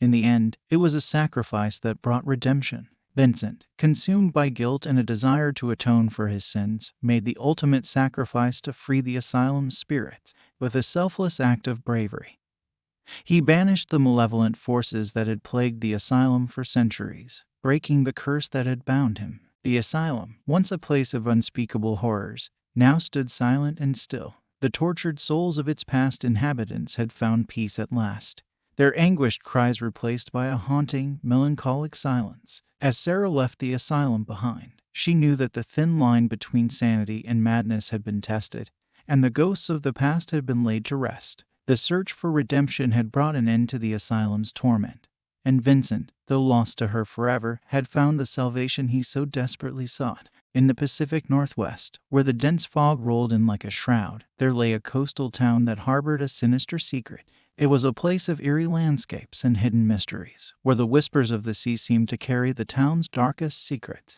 In this coastal town, our story begins with Detective Ana Ramirez, a seasoned investigator, and Adrian, a vampire with a sinister agenda. Detective Ramirez had always prided herself on her ability to solve even the most baffling of cases. Her reputation for solving mysteries had earned her respect in the police department, but nothing could have prepared her for the darkness that lurked in the coastal town. It all began with the discovery of the first murder, a gruesome scene that sent shivers down the spines of even the most hardened officers. The victim's body had been drained of blood, the pale skin a stark contrast to the crimson stains that marred the crime scene. As Anna delved into the investigation, she was met with a wall of silence from the townspeople. They seemed to know more than they were willing to share, their faces twisted with fear whenever she asked about the murders. It was as if they were hiding something, a secret that lay buried beneath the surface of the town's fog-covered streets. Anna's search for answers led her to a series of disturbing discoveries. She uncovered a hidden society of vampires that had existed in the town for centuries, lurking in the shadows and preying on the unsuspecting. They had created a web of power and influence, with their dark agenda threatening to engulf the entire town. Adrian, a charismatic and enigmatic vampire, emerged as a central figure in Anna's investigation. He seemed to revel in the chaos and fear that gripped the town, his sinister agenda driving him to commit acts of unspeakable cruelty. Anna knew that she had to stop him before more lives were lost. As Anna delved deeper into the vampire underworld, she found herself drawn into a high-stakes game of cat and mouse. The vampires seemed to anticipate her every move, their supernatural abilities giving them the upper hand. She had to rely on her instincts and determination to uncover the truth and bring Adrian to justice. The coastal town itself seemed to conspire against Anna. The fog that shrouded the streets obscured her vision, and the eerie landscapes held secrets that seemed to shift with the changing tides. It was a place where reality blurred with the supernatural, where the line between the living and the undead grew thin. In a tense showdown in the town's underground tunnels, Anna confronted Adrian, their fates intertwined in a battle for survival. The tunnels were a labyrinth of darkness and dread, echoing with the whispers of past victims. It was a place where the corrupting influence of power and the pursuit of justice clashed in a final, climactic confrontation. As the battle raged on, Anna discovered a shocking revelation about her own connection to the vampires. She had been unknowingly drawn into their world, her own past holding the key to their dark agenda. It was a revelation that threatened to shatter her resolve, but Anna knew that she had to stay true to her pursuit of justice. In the end, it was a sacrifice that brought an end to the terror that had plagued the coastal town. Anna's determination and unwavering sense of justice prevailed, and the vampires were vanquished, their dark influence lifted from the town's streets. But the memory of the coastal town's horrors would haunt Anna forever. She knew that the darkness that hides in plain sight could take many forms, and that the pursuit of justice in the face of the supernatural required a strength and resolve that few could muster. As Anna left the town behind, she couldn't help but wonder how many other places held similar secrets, how many other detectives would be drawn into the darkness that lurked in the shadows. The coastal town's mysteries had been unraveled, but Anna knew that the darkness would always find a way to resurface, and that the line between the living and the undead was thinner than anyone could imagine.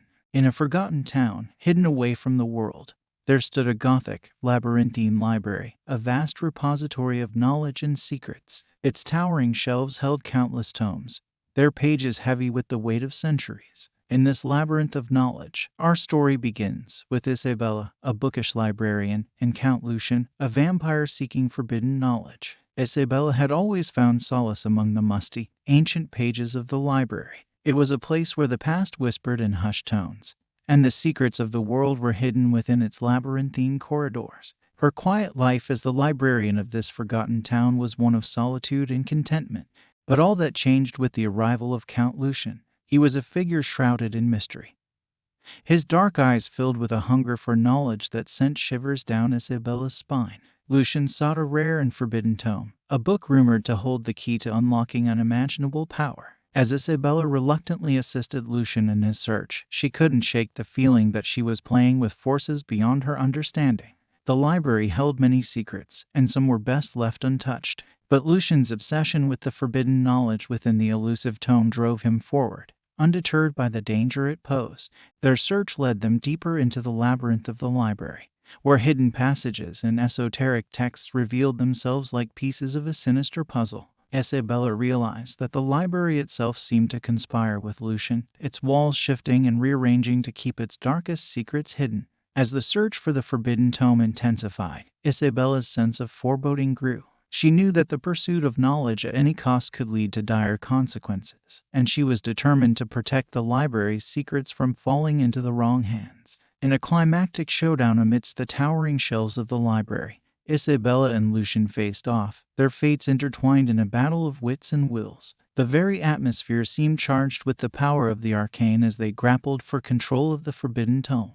But in a chilling revelation, Isabella discovered the true nature of the tome, a dark grimoire that held not only knowledge but a malevolent presence. It hungered for souls, promising unimaginable power in exchange for their sacrifice. Isabella realized that Lucian was not merely seeking knowledge. He sought to unlock the forbidden power contained within the grimoire, and he was willing to pay any price. The danger of unlocking the forbidden loomed large, and Isabella knew that she had to stop him at any cost. In a desperate act of bravery, Isabella confronted Lucian, determined to protect the world from the dark forces that threatened to be unleashed. Their battle raged on, books falling from the shelves and ancient scrolls unraveling in a whirlwind of chaos. In the end, it was a sacrifice that halted the darkness. Isabella managed to wrest the grimoire from Lucian's grasp, sealing it away in the depths of the library, where its power could no longer harm the world. But the cost of her victory was high, and Isabella would forever carry the weight of the knowledge she had gained.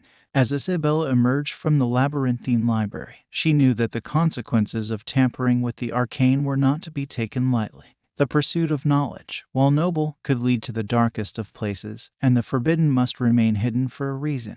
The library would forever hold its secrets, and Isabella would be its guardian, protecting the world from the dangers of unlocking the unknown. Blood Moon Manor. The night was heavy with an eerie stillness as Dr. Eleanor Van Helsing arrived at the foreboding gates of Blood Moon Manor. The mansion loomed in front of her, an ancient and decrepit relic of a bygone era. Its stone walls were weathered and cracked, and its windows were shattered remnants of the once grand estate. Dr. Van Helsing was a woman of formidable intellect and unyielding determination. With a dark past that haunted her every step, she had dedicated her life to hunting the creatures of the night, vampires, who had claimed the lives of her family. Blood Moon Manor was her latest assignment, and she had heard whispers that it was a cursed place, the epicenter of a series of mysterious deaths. As she stepped through the creaking gates and into the moonlit courtyard, a shiver ran down her spine. The moon hung low in the sky, casting an eerie crimson glow over the mansion, lending it an even more sinister appearance. She knew that tonight was no ordinary night. It was a blood moon, a night of power for vampires, when their strength was at its zenith. With every footstep, the atmosphere grew thicker, laden with dread and impending doom. Dr. Van Helsing's lantern cast flickering shadows that danced upon the walls, like restless souls seeking escape. She approached the imposing oak doors of the mansion, which groaned in protest as she pushed them open. Inside, the air was heavy with the scent of decay and old secrets. Cobwebs draped the grand staircase, and the once opulent furnishings lay in ruins. Dr. Van Helsing knew she was not alone. The presence of the supernatural was palpable. She had entered the lair of Count Vladislaus, an enigmatic and powerful vampire lord. Her investigation led her through the winding corridors of the mansion, where she uncovered traces of a sinister history. Portraits of long-forgotten nobles with hollow eyes lined the walls, and whispers echoed in the air like the mournful cries of the damned. Hidden passages concealed ancient texts that hinted at the mansion's malevolent past and the curse that bound it. As she delved deeper into the heart of Blood Moon Manor, Dr. Van Helsing's resolve grew stronger. She had faced countless vampires in her lifetime, but none as formidable as Count Vladislaus. The vampire lord had a taste for vengeance, and he had spared no expense in protecting his lair from intruders. Then, in the darkest recesses of the mansion, she found the crypt. It was a chamber of unspeakable horrors, where the remains of countless victims lay in various states of decay. Dr. Van Helsing's heart sank as she realized the true extent of the vampire lord's malevolence. She could feel Count Vladislaus closing in on her, his presence like a shadowy specter in the night. The final confrontation was inevitable. Dr. Van Helsing had one advantage, one weapon that could turn the tide in her favor, the knowledge that vengeance and darkness always came at a price. The night had deepened, and the crimson moon hung lower in the sky. Dr. Van Helsing stood her ground in the crypt, her lantern casting eerie, shifting shadows on the walls. She could hear the whispers of the vampire lord, taunting her, promising her eternal darkness. And then he emerged from the shadows, a figure of elegance and menace. Count Vladislaus, his eyes gleaming with malevolent hunger, advanced with a grace that belied his monstrous nature. Dr. Van Helsing met his gaze with unyielding resolve, her hand gripping a stake carved from a branch of the oldest oak tree. Their clash was swift and brutal, a dance of life and death in the depths of the cursed mansion.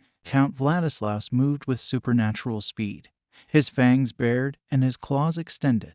Dr. Van Helsing fought with a determination born of years of pain and loss. In the end, it was the allure of darkness and the weight of vengeance that proved to be Count Vladislaus's downfall. Dr. Van Helsing struck the vampire lord through the heart with the oak stake, and he crumbled into dust, his malevolent presence dissipating into the night. As the crimson moon waned and the first rays of dawn broke through the shattered windows of Blood Moon Manor, Dr. Van Helsing knew that her mission was complete. The curse that had plagued the mansion had been lifted, and its dark secrets would remain buried forever. She stepped out into the courtyard, the weight of the night's events heavy upon her shoulders. The once decrepit mansion now stood silent and still, its malevolence vanquished. Dr. Alina Van Helsing had faced the darkness and emerged victorious, but she knew that her battle against the creatures of the night would continue. The eternal struggle between good and evil would rage on, and she would be there to stand against it, no matter the cost.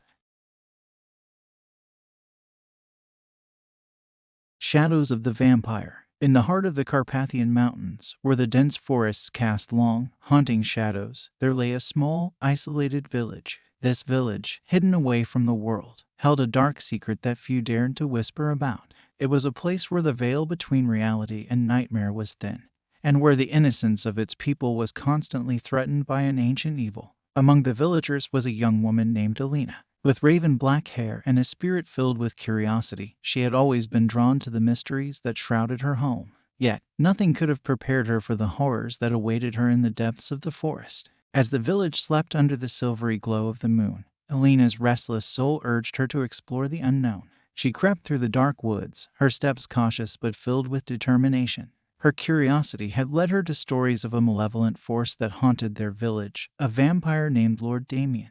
Alina had heard whispers in the dead of night, tales told in hushed tones about his charismatic presence that hid a sinister hunger. She had listened to the anguished cries of mothers mourning their stolen children and the mournful wails of lovers who had vanished into the night, never to return. It was said that Lord Damien's lair lay deep within the heart of the forest, hidden beneath the tangled branches and the chilling silence of the night.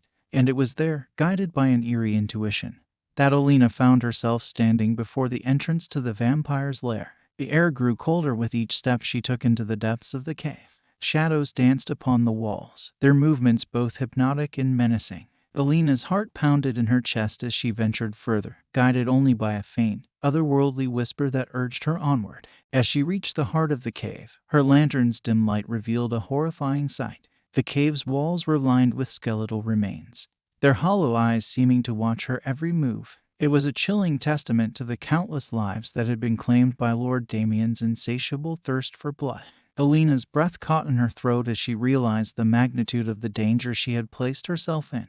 Panic threatened to consume her, but she knew that turning back was no longer an option. Her loved ones, her village, depended on her courage. With a trembling hand, Alina withdrew a small vial of liquid from her satchel. It was a concoction passed down through generations, a mixture of herbs and potions rumored to hold the power to confound and weaken the undead. It was her only hope, her desperate plan to outsmart Lord Damien. As she made her way deeper into the cave, the eerie whispers grew louder, swirling around her like a chilling symphony of the damned. Shadows danced and contorted, taking on sinister forms that reached out to grasp her. But Alina pressed on, her heart filled with determination and dread in equal measure. And then she found him. Lord Damien, the vampire who had cast a dark shadow over her village, stood before her in all his malevolent glory. His piercing gaze locked onto her, and his lips curled into a sinister smile that revealed gleaming fangs. "You are brave to venture into my domain, little mortal," he hissed, his voice a cruel melody. "But bravery alone will not save you." With a grace that defied his monstrous nature, Lord Damien lunged at Alina, his fangs bared and eyes ablaze with hunger. But she was ready. With a swift, practiced motion, she flung the vial of her ancestors' potion toward the vampire, and it shattered upon impact. A cloud of noxious vapor enveloped Lord Damien, and his triumphant expression twisted into one of agony. He howled in torment as the potion's magic seared through his undead flesh. Alina's heart pounded as she watched him weaken, his powers waning. Summoning all her strength and resolve, Alina drew a wooden stake from her satchel and plunged it into Lord Damien's heart. The vampire let out a blood-curdling scream as he disintegrated into ash, his malevolence vanquished at last. With Lord Damien defeated, Alina emerged from the cave, her heart heavy with the knowledge of the darkness she had faced and conquered. The villagers, no longer living in fear, celebrated her bravery and determination. But Alina knew that the battle between innocence and corruption was an eternal one, and that the shadows of the vampire would forever haunt their forested home. Yet, as she looked up at the moonlit sky, she also knew that their strength, their determination, would always prevail against the forces of darkness that lurked in the unknown. Crimson Veil. The night was alive with whispers of forbidden desires and hidden temptations. A lavish ballroom, shrouded in darkness, lay nestled within the ancient walls of a European castle. It was a place where reality and illusion merged, where the boundaries between pleasure and peril blurred, and where Isabella, a talented young dancer, was about to step into a world she could never have imagined. Isabella had received an invitation, an ornate envelope adorned with an elegant blood-red seal. It bore the seal of Count Draven, a charismatic vampire noble who had long held a captivating allure over those who had heard of him. The invitation was to a masquerade ball that promised to be a night of opulence and enchantment. It was an invitation that she could not resist. As Isabella arrived at the castle, she was greeted by the flickering light of torches that cast eerie shadows on the stone walls. The air was heavy with anticipation as she entered the ballroom, its opulent decor awash in shades of crimson. Chandeliers hung from the high ceiling, their crystal prisms glinting like diamonds, while guests in elaborate masks and sumptuous attire twirled across the floor. The dance began, and Isabella found herself gliding effortlessly, her body moving in time with the hypnotic rhythm of the music. As she danced, she couldn't help but feel a sense of seductive enchantment in the room, an allure that seemed to emanate from every corner. It was then that Isabella's gaze locked with a pair of piercing, crimson eyes, the eyes of Count Draven himself. He was a vision of dark elegance, his pale skin contrasting sharply with his black attire. He moved through the ballroom with a predatory grace, drawing the attention of all who had gathered. With a smile that was both charming and unnerving, Count Draven approached Isabella and extended a hand, inviting her to join him in a dance. She hesitated for only a moment before placing her hand in his, and they glided onto the dance floor together. The world around Isabella seemed to fade away as she danced with the enigmatic vampire. His touch was cold and electric, sending shivers down her spine. She felt herself drawn deeper into his seductive embrace, unable to resist the allure of his presence. As they danced, Count Draven leaned closer, his lips brushing against her ear. "Do you know what we truly are, my dear?" he whispered, his voice dripping with temptation. Isabella's heart raced as she realized the truth, that she was surrounded by vampires, creatures of the night who thrived on the blood of the living.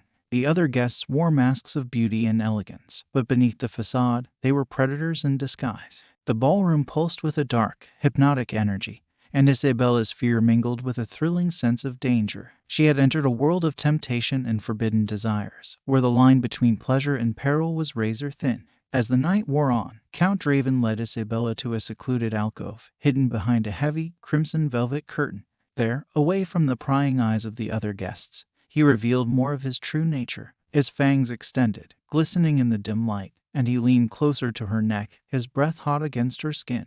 Isabella knew that she was at the mercy of the vampire's desires, and yet a part of her was inexplicably drawn to him. It was a dangerous, intoxicating dance of seduction, one that promised both ecstasy and peril. But just as Count Draven's fangs grazed her skin, a sudden commotion erupted in the ballroom. The other guests had begun to reveal their own vampiric natures, their masks falling away to reveal rows of sharp teeth and hungry eyes. Panic swept through the room as the vampires descended upon the unsuspecting guests, and chaos ensued. Isabella watched in horror as the ballroom transformed into a nightmarish tableau of violence and predation.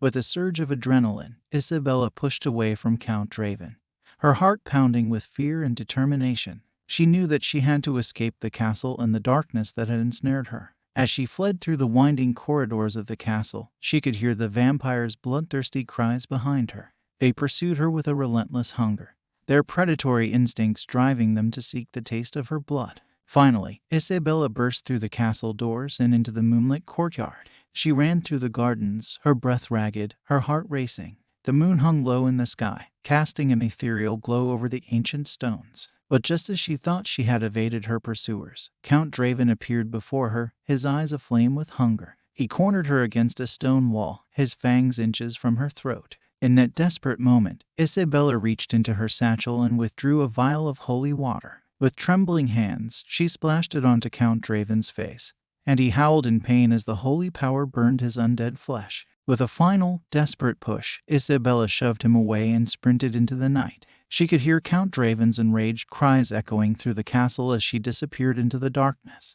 As she looked back at the castle, she knew that she had narrowly escaped the clutches of the seductive vampires. She had glimpsed the price of indulgence, the danger of temptation, and the allure of the unknown.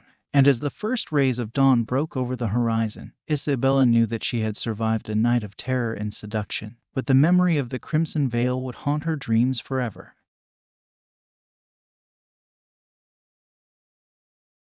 Nightfall in New Orleans. The streets of New Orleans came alive with a riot of colors and music as Mardi Gras festivities reached their peak. It was a night of revelry, a night when the city's soul seemed to dance to the rhythm of jazz and the beat of 1,000 hearts. But amid the celebration, a sinister presence lurked, waiting for the perfect moment to strike. Detective Marie Laval, a seasoned investigator with eyes that held the wisdom of years spent in pursuit of the darkest secrets, had learned to distrust the festive atmosphere of Mardi Gras. Beneath the vibrant carnival masks and the intoxicating scent of Cajun cuisine, a shadowy figure moved silently, preying on the revelers. It began with the discovery of a lifeless body amidst the joyous parade.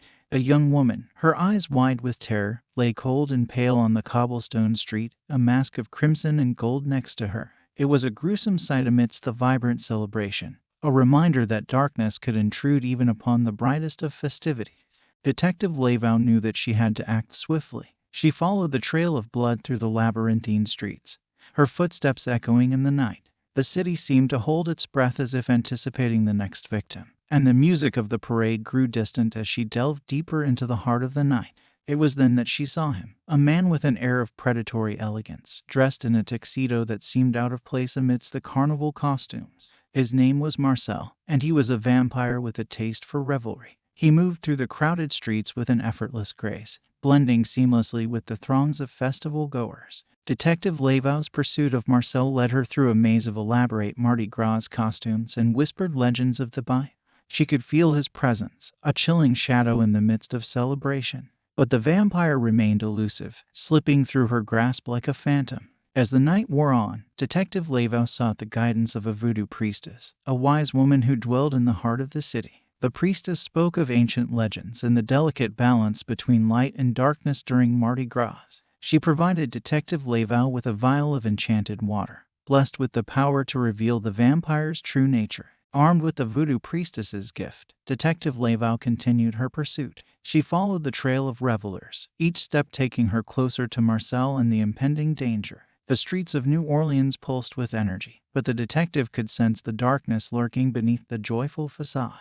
Finally, she cornered Marcel in a haunted cemetery on the outskirts of the city. The moon hung low in the sky, casting an eerie glow over the moss-draped tombstones. Detective Laval's heart raced as she confronted the vampire, her grip firm on the vial of enchanted water. Marcel, his eyes gleaming with hunger, lunged at her with supernatural speed. But Detective Laval was ready. She splashed the enchanted water onto Marcel's face, and his elegant mask of humanity melted away, revealing the monster beneath. With a guttural snarl, Marcel recoiled, his fangs bared in a silent scream of agony. The enchanted water seared through his undead flesh, leaving him vulnerable and weakened. It was a moment of reckoning, a clash between the forces of light and darkness on the most sacred night in New Orleans.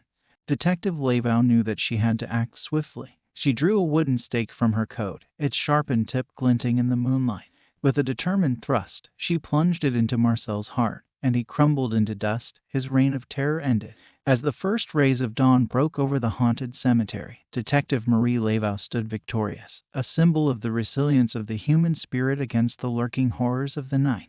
The revelry of Mardi Gras continued in the distance, but the city was safe once more. New Orleans, a city of vibrant celebration and hidden horrors, had faced its darkest night and emerged into the light of a new day. Detective Laveau knew that the clash between light and darkness was eternal. But on this sacred night, light had triumphed over the shadows, and the city would dance once more to the rhythm of life.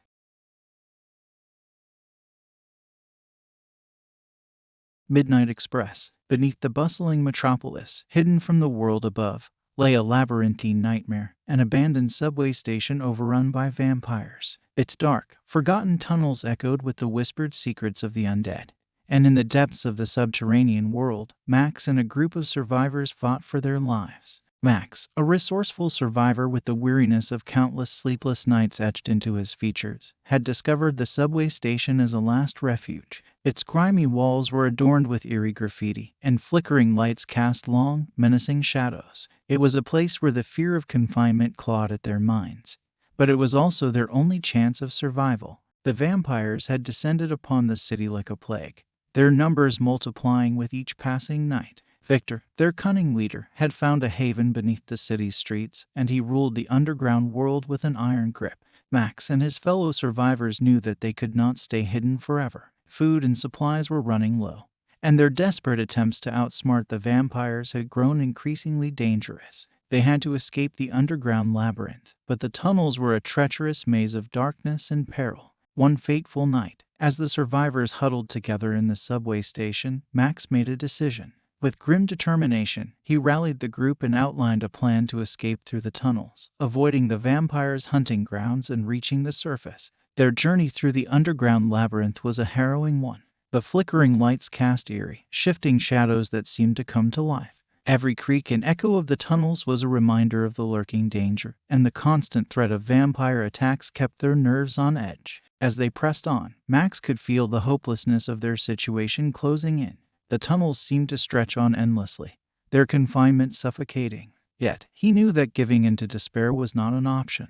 The will to survive burned fiercely within him, and he urged his fellow survivors to push forward. But the vampires were relentless in their pursuit. Victor, their cunning leader, seemed to anticipate their every move. He taunted them from the shadows, his voice a chilling whisper that echoed through the tunnels. He knew that the survivors were desperate, that their chances of escape were growing slim. As they ventured deeper into the labyrinth, Max and his group encountered traps set by the vampires, pitfalls, false exits, and dead-end tunnels that threatened to trap them forever. It was a game of survival, a deadly chess match in the darkest of arenas. With each passing hour, their numbers dwindled as the vampires closed in. The survivors fought back with whatever weapons they could find, makeshift stakes and torches, but the odds were stacked against them. And then, just when it seemed that all hope was lost, they stumbled upon an ancient subway car, long abandoned and covered in dust. It offered a glimmer of hope, a chance to outrun the vampires and reach the surface. As the survivors clambered into the subway car, Max took one last look back at the darkness of the tunnels. He knew that they were leaving behind a world of nightmares, but they were also leaving behind their fear and despair. The subway car rattled to life, its wheels screeching against the tracks as it sped through the underground tunnels. The vampires, their eyes burning with hunger and rage, pursued with unearthly speed, but the survivors had a chance, a narrow window of escape. The journey through the tunnels was a nightmarish blur of flickering lights and fleeting glimpses of the vampires behind them. The subway car hurtled toward the surface, its destination a beacon of hope in the darkness. As they burst into the night above, the survivors gasped for breath, their eyes blinded by the sudden flood of moonlight. They had made it, but the battle was far from over. The vampires, thwarted in their pursuit, would not rest until they had exacted their revenge. Max and his fellow survivors knew that they had survived a nightmarish ordeal, that the fear of confinement had been replaced by the exhilaration of freedom. But they also knew that the vampires still lurked in the shadows, waiting for their next opportunity. As they made their way through the city, Max's gaze turned upward, to the endless expanse of the night sky. It was a reminder that even in the darkest of times, there was always a glimmer of hope, a chance for survival, and the resilience of the human spirit to defy the forces of darkness.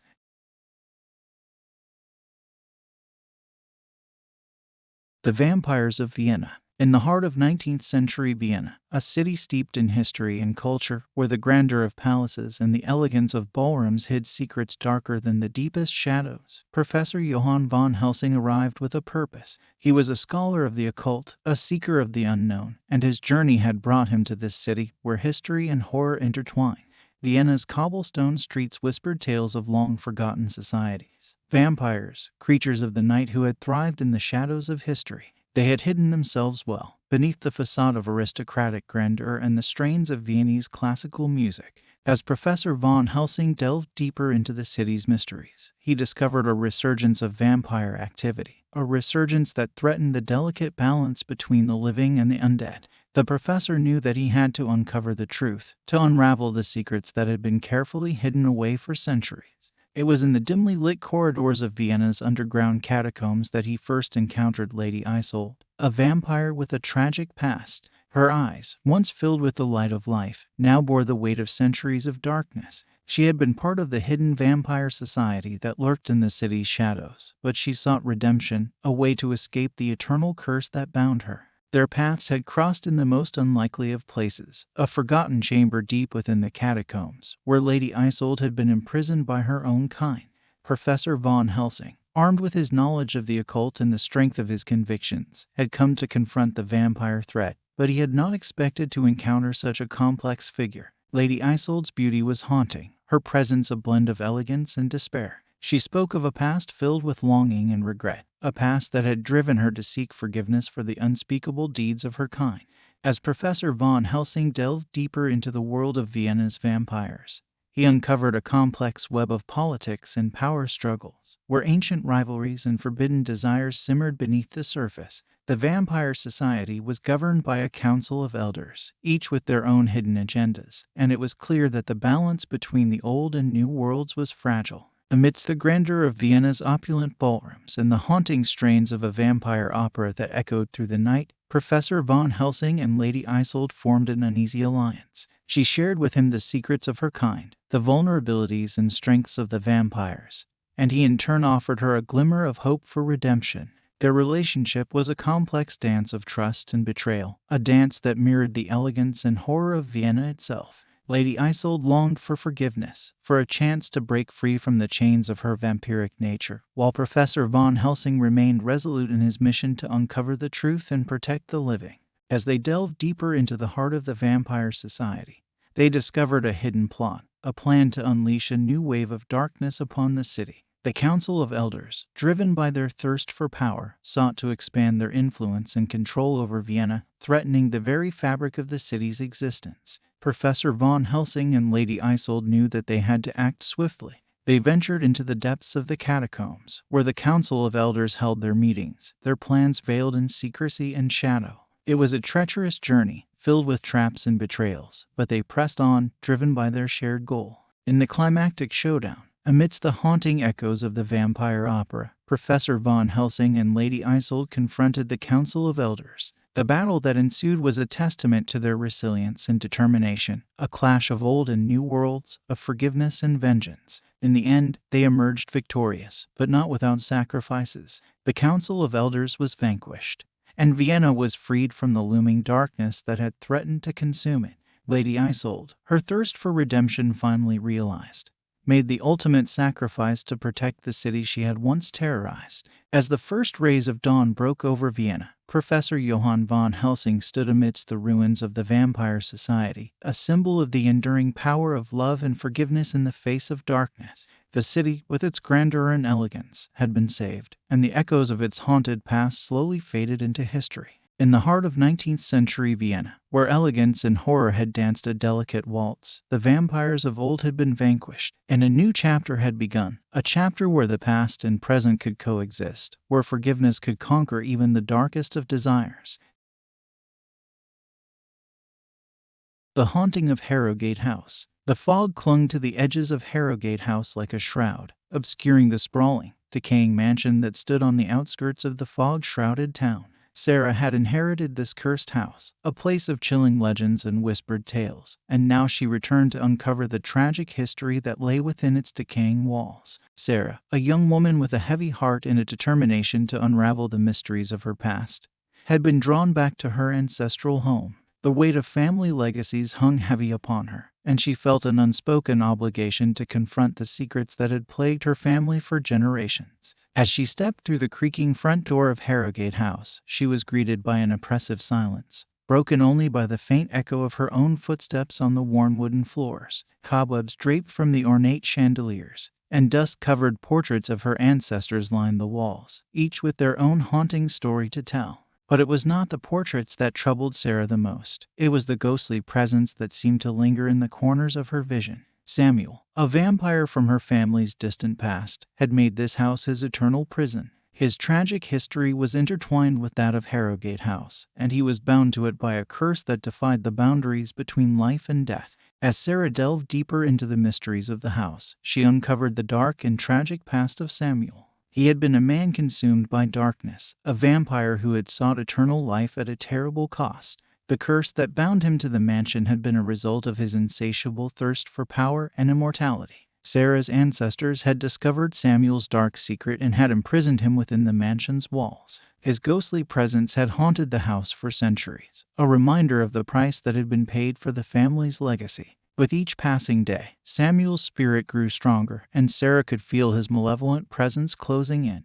The atmosphere in Harrogate House grew increasingly oppressive, and she knew that she had to confront the vengeful vampire if she hoped to break the curse that bound him to the mansion.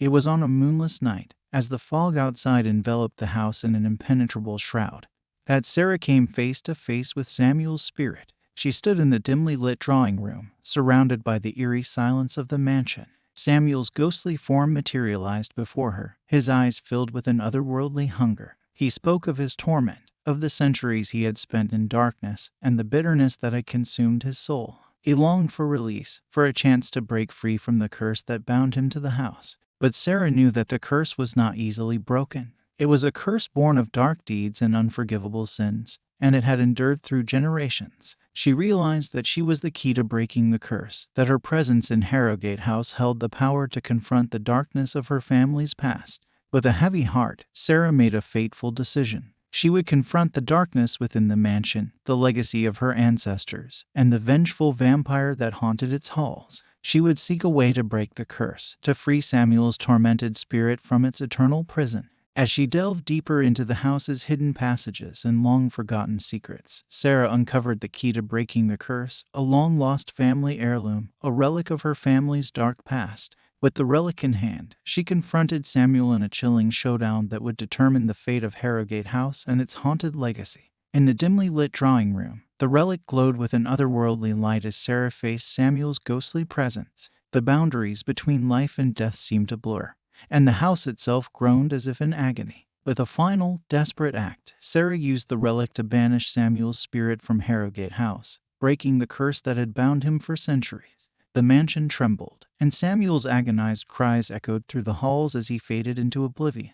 The fog outside slowly lifted, revealing Harrogate House in all its eerie splendor. Sarah stood in the drawing room, the weight of centuries of family legacies and dark secrets lifting from her shoulders. The house was no longer haunted by the vengeful vampire's presence, and a sense of peace settled over its decaying halls. Harrogate House, once a place of darkness and despair, was now free from the curse that had plagued it for generations. The fog-shrouded town, unaware of the battles that had been fought within the mansion's walls, continued on with its daily life. As Sarah left the house behind, she knew that the past could never truly be erased, but the boundaries between life and death had been restored. The weight of her family's legacy had been lifted, and the haunting of Harrogate House was a tale that would fade into the annals of history, a story of redemption and the enduring power of love.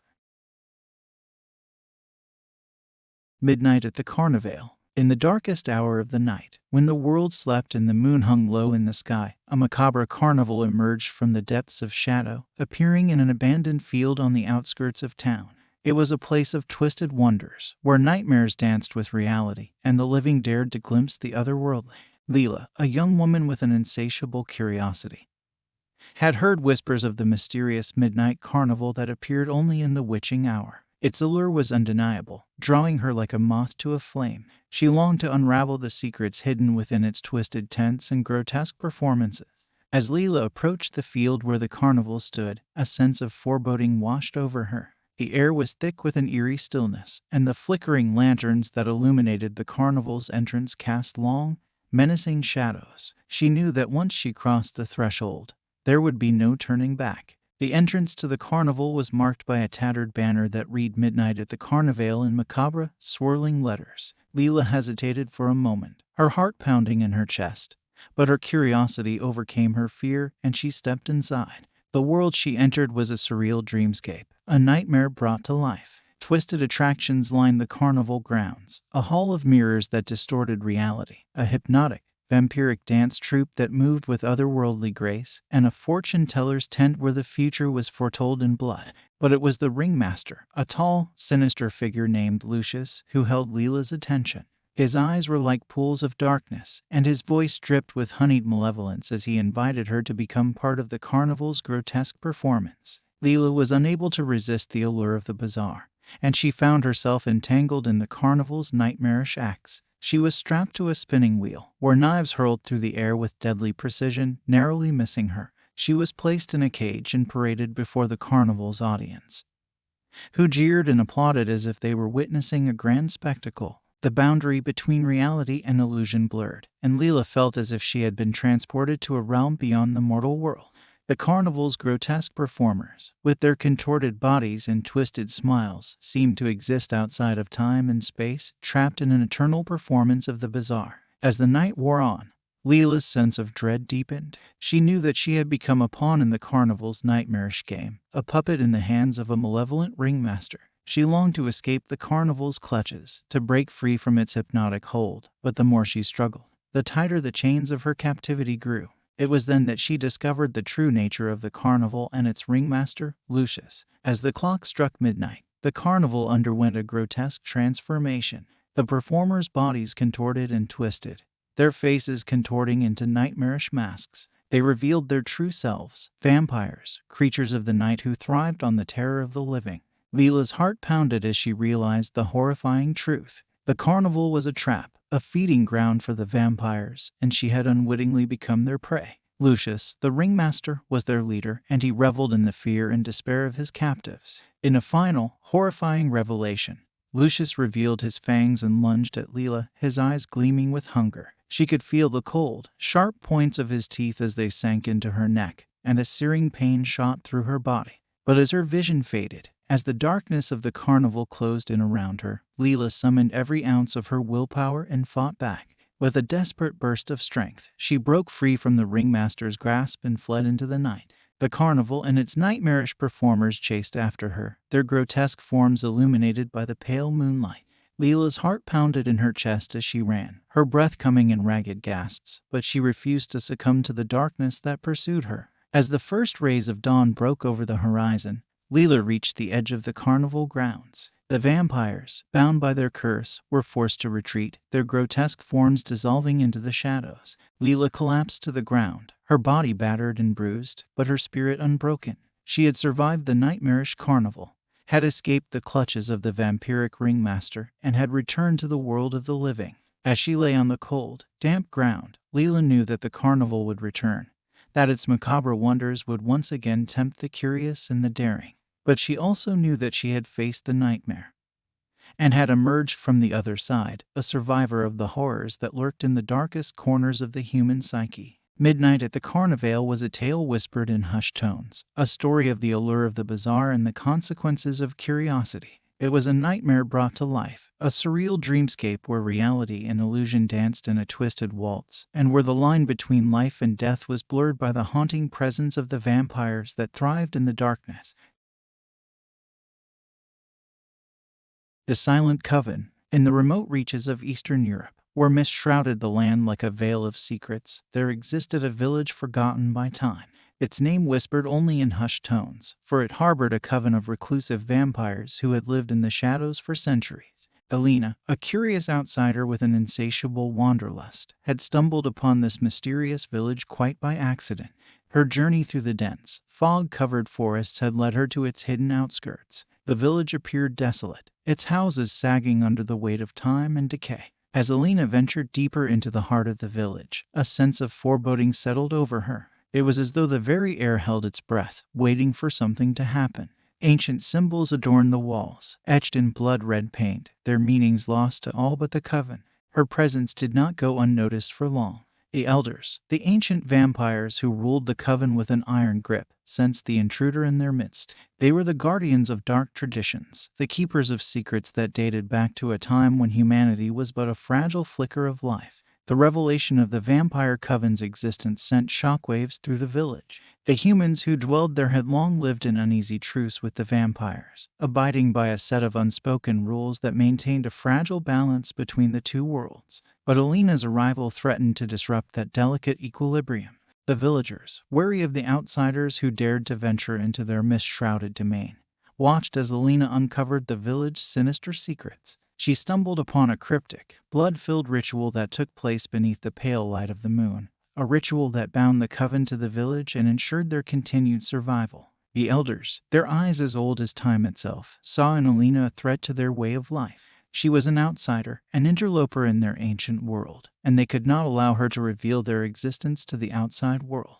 In the dead of night, as the fog thickened around the village, the elders made their move. They descended upon Alina with a swiftness that belied their age, their eyes glowing with an otherworldly hunger. Alina, with fear coursing through her veins, fought to escape their grasp, but their strength was beyond mortal comprehension. They spoke of the consequences of disturbing ancient traditions, of the price that must be paid for trespassing on their sacred ground.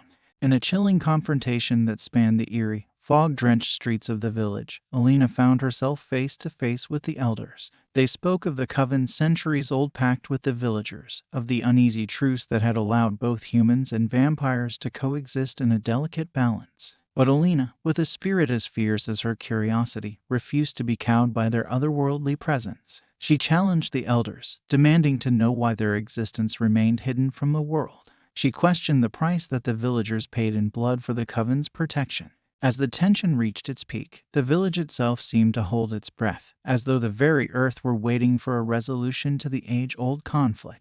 The elders, with their ancient eyes filled with a deep, unfathomable sorrow, knew that the time had come to make a choice. In the end, they chose to release Alina, to allow her to leave the village and keep their secrets hidden from the world. But they warned her that the consequences of disturbing ancient traditions would not be forgotten, that the village would forever bear the scars of her intrusion. Alina, with the weight of her encounter with the elders heavy upon her, left the village behind. As she disappeared into the mist-shrouded forest, she knew that the clash of human and supernatural worlds was a tale that would be told in hushed tones for generations to come. The village, with its eerie fog and cryptic symbols, would remain a place of mystery and foreboding, where ancient rituals and dark traditions held sway. The coven of reclusive vampires would continue to exist in the shadows, their secrets hidden from the world, their existence known only to those who dared to venture into the heart of the misty village. The Silent Coven was a tale of the clash between the outsider and the insider, a story of the consequences of disturbing ancient traditions, and a glimpse into the blurred lines between the human and supernatural worlds. It was a tale whispered in the darkest corners of Eastern Europe, a tale of the price paid for curiosity and the enduring power of secrets kept hidden from the world. The last night of St. Agnes. St. Agnes Cathedral stood as a silent sentinel in the heart of the city, its ancient stones whispering tales of centuries gone by. Within its hallowed walls, the faithful had sought solace, and the lost had sought redemption. But beneath its serene exterior lay a dark secret, hidden within the labyrinthine catacombs that wound their way beneath the sacred ground. Father Michael, a priest burdened with doubt and struggling to find his faith, had spent years tending to the spiritual needs of his congregation. The weight of their hopes and fears bore down on him, and he often found himself seeking solace in the quiet corridors of the cathedral. One fateful night, as he wandered the dimly lit chambers, his footsteps echoing through the empty halls, Father Michael stumbled upon a hidden entrance in the cathedral's crypt. A cold draft whispered from the darkness below, and an inexplicable curiosity pulled him toward the concealed passage. Descending into the depths of the catacombs, Father Michael found himself in a place that defied reason. Candlelit chambers adorned with religious iconography gave way to narrow, winding corridors, and the scent of ancient stone mingled with the earthy scent of decay. As he ventured further into the labyrinthine catacombs, Father Michael made a chilling discovery. He was not alone in the darkness. In the dim light, he glimpsed the figures of beings that should not exist, vampires, their eyes gleaming with an otherworldly hunger. Among them was Alara, a vampire with a haunted past and a desperate longing for redemption. Her existence was a contradiction, a creature of the night yearning for salvation within the sacred confines of the cathedral. Father Michael's discovery sent shockwaves through the foundations of his faith. He had been raised to believe in the sanctity of the church, the unquestionable goodness of the divine.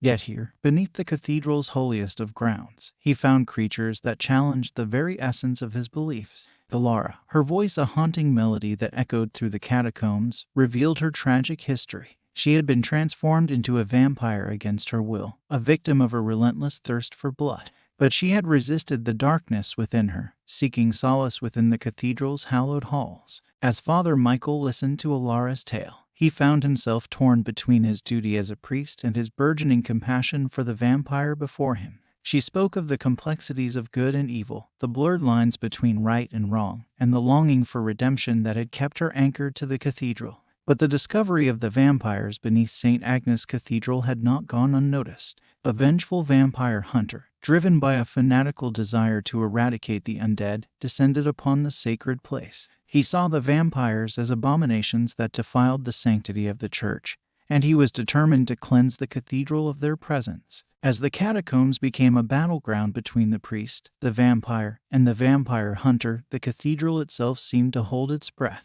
The very walls bore witness to the dramatic showdown between the forces of faith and doubt, redemption and vengeance. Father Michael, torn between his duty to protect the church and his compassion for Alara, faced an impossible choice. He knew that the vampire hunter's fanaticism threatened to bring ruin to the cathedral and all who sought solace within its walls. In a moment of desperate clarity, Father Michael confronted the vampire hunter, seeking to find a peaceful resolution to the conflict.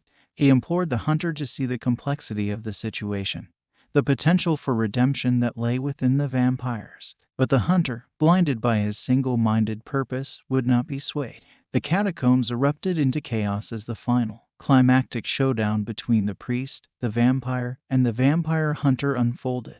In the end, the cathedral itself seemed to intervene, as though the ancient stones bore witness to the struggle and sought to protect the sanctuary that had stood for centuries. The catacombs trembled, and a cascade of falling debris separated the combatants. As the dust settled, Father Michael emerged from the darkness, his faith forever altered by the events that had transpired. Alara, her eyes filled with a profound sadness, had vanished into the shadows, seeking solace in the cathedral's hidden recesses. The cathedral, with its ancient secrets and hidden catacombs, continued to stand as a beacon of hope and redemption for those who sought shelter within its hallowed walls. Father Michael, burdened by the knowledge of the supernatural world that dwelled beneath the surface, continued his journey of faith, forever haunted by the events of that fateful night. The last night of St. Agnes was a tale of faith and doubt, redemption, and the complexities of good and evil. It was a story whispered in the dimly lit chambers of the cathedral, a testament to the enduring power of the sacred and the profound impact of the supernatural on the human soul.